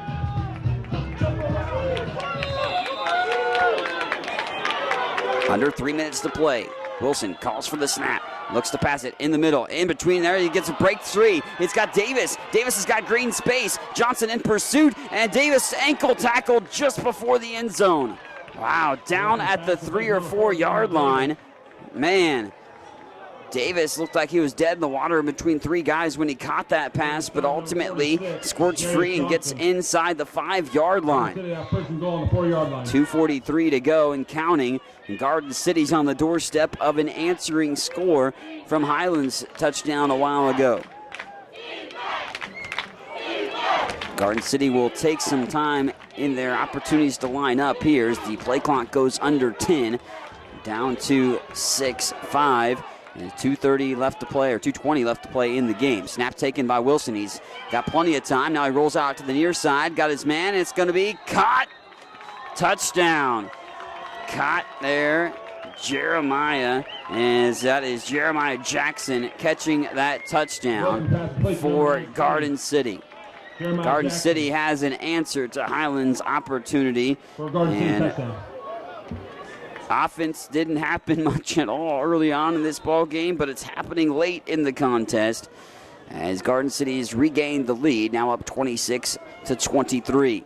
4-yard touchdown pass from Wilson to Jackson. 2-point the PAT coming up. And up and in. The PAT is good. The extra point is good. With 2:15 left to go in the game, Garden City 27. PAT good, gives Garden City the lead again with the touchdown, up 27-23. 2:15 on the clock when they punch it into the end zone for Garden City. So that's how much time Highland has to work with here again for themselves to try to put together a game-winning drive situation. Highland took the lead a moment ago, but Garden City comes back with a drive of their own. And ultimately, see Highland's offense once more with an opportunity here. Big return would help set the tone, definitely for the Scotties. 27-23. Garden City leading with just over 2 minutes left to go in the game. Highland made some big plays on that last offensive drive to put things together and come up with the score.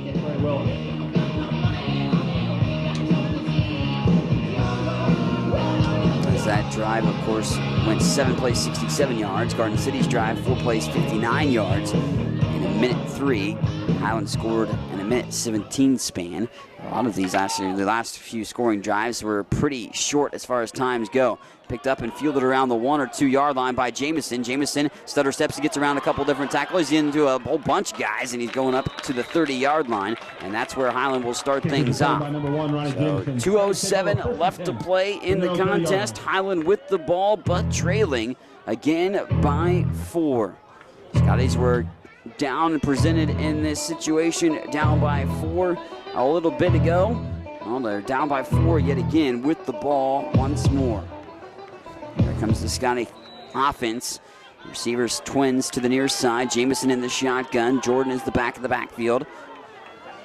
Kearns in the backfield, dropping back to pass. Got time. He's got Jamison bobbled. Ronnie catches it, but quickly wrapped up. And minimal gain as it was Brandon Mincy in on the tackle. Gain of about just 2 on the pass across the field. Hurry up offense as they line up in it. Jamison will go back in the slot near the near side once more. Same kind of formation it was.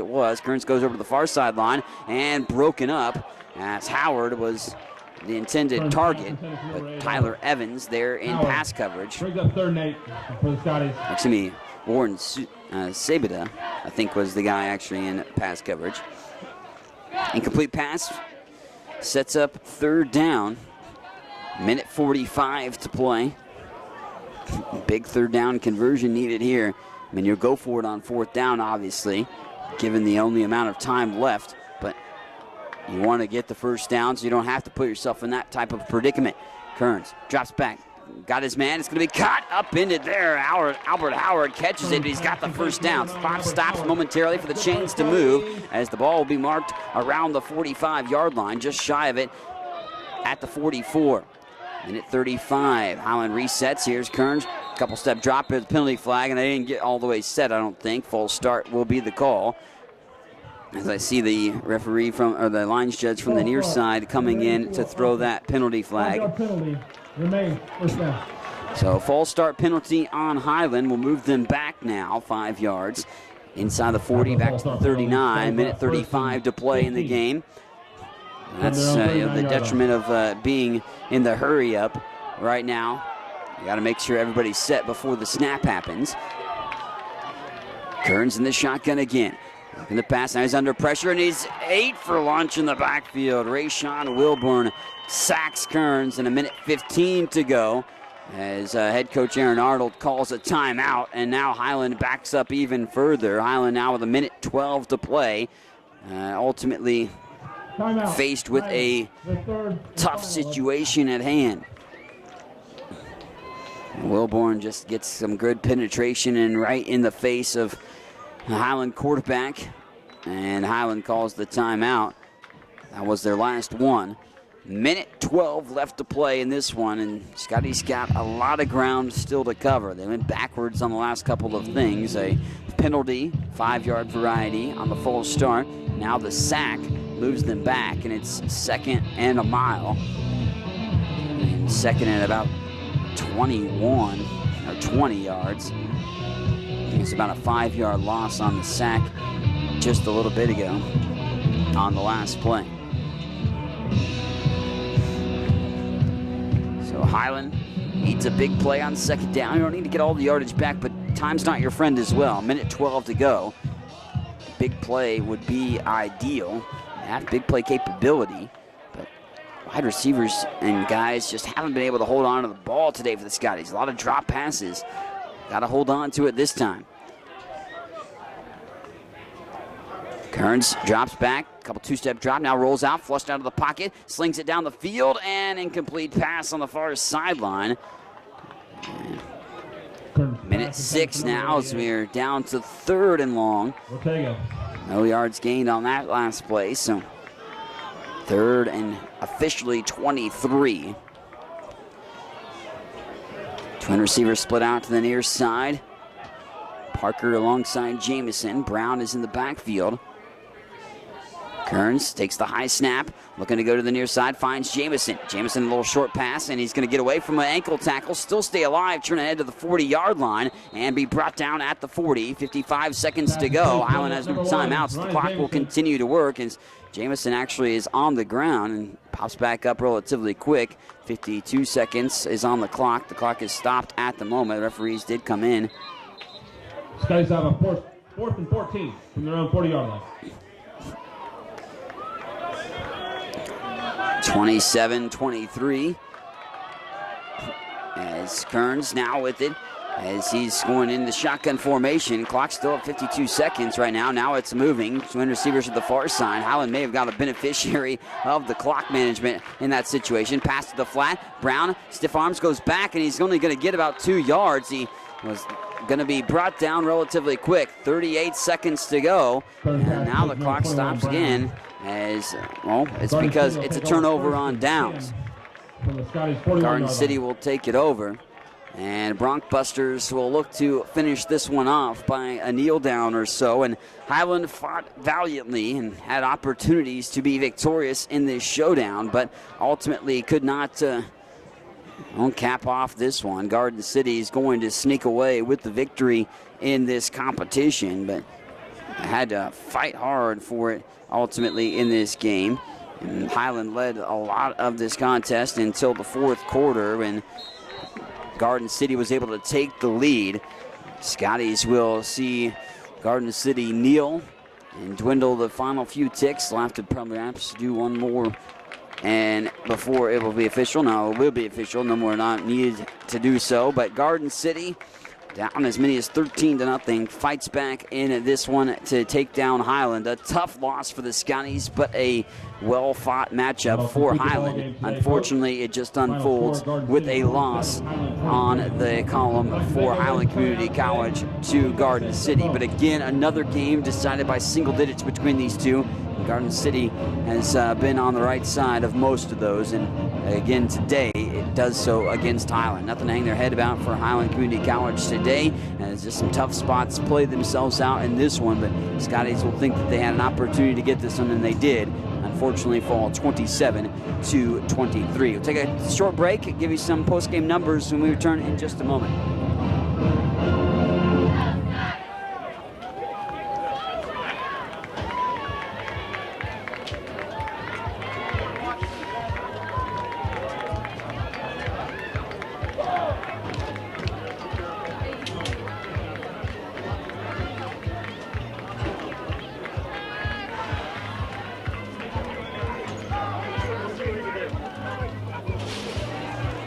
So look at the post-game numbers as Highland falls to the number 3 ranked team in the country in Garden City. It was a final of 27-23. Highland finishes with 16 first downs and a total of 256 yards of offense on 69 total plays, and 129 yards on the ground, 127 yards through the air. Scotties did have a couple of turnovers in the matchup as well. Had a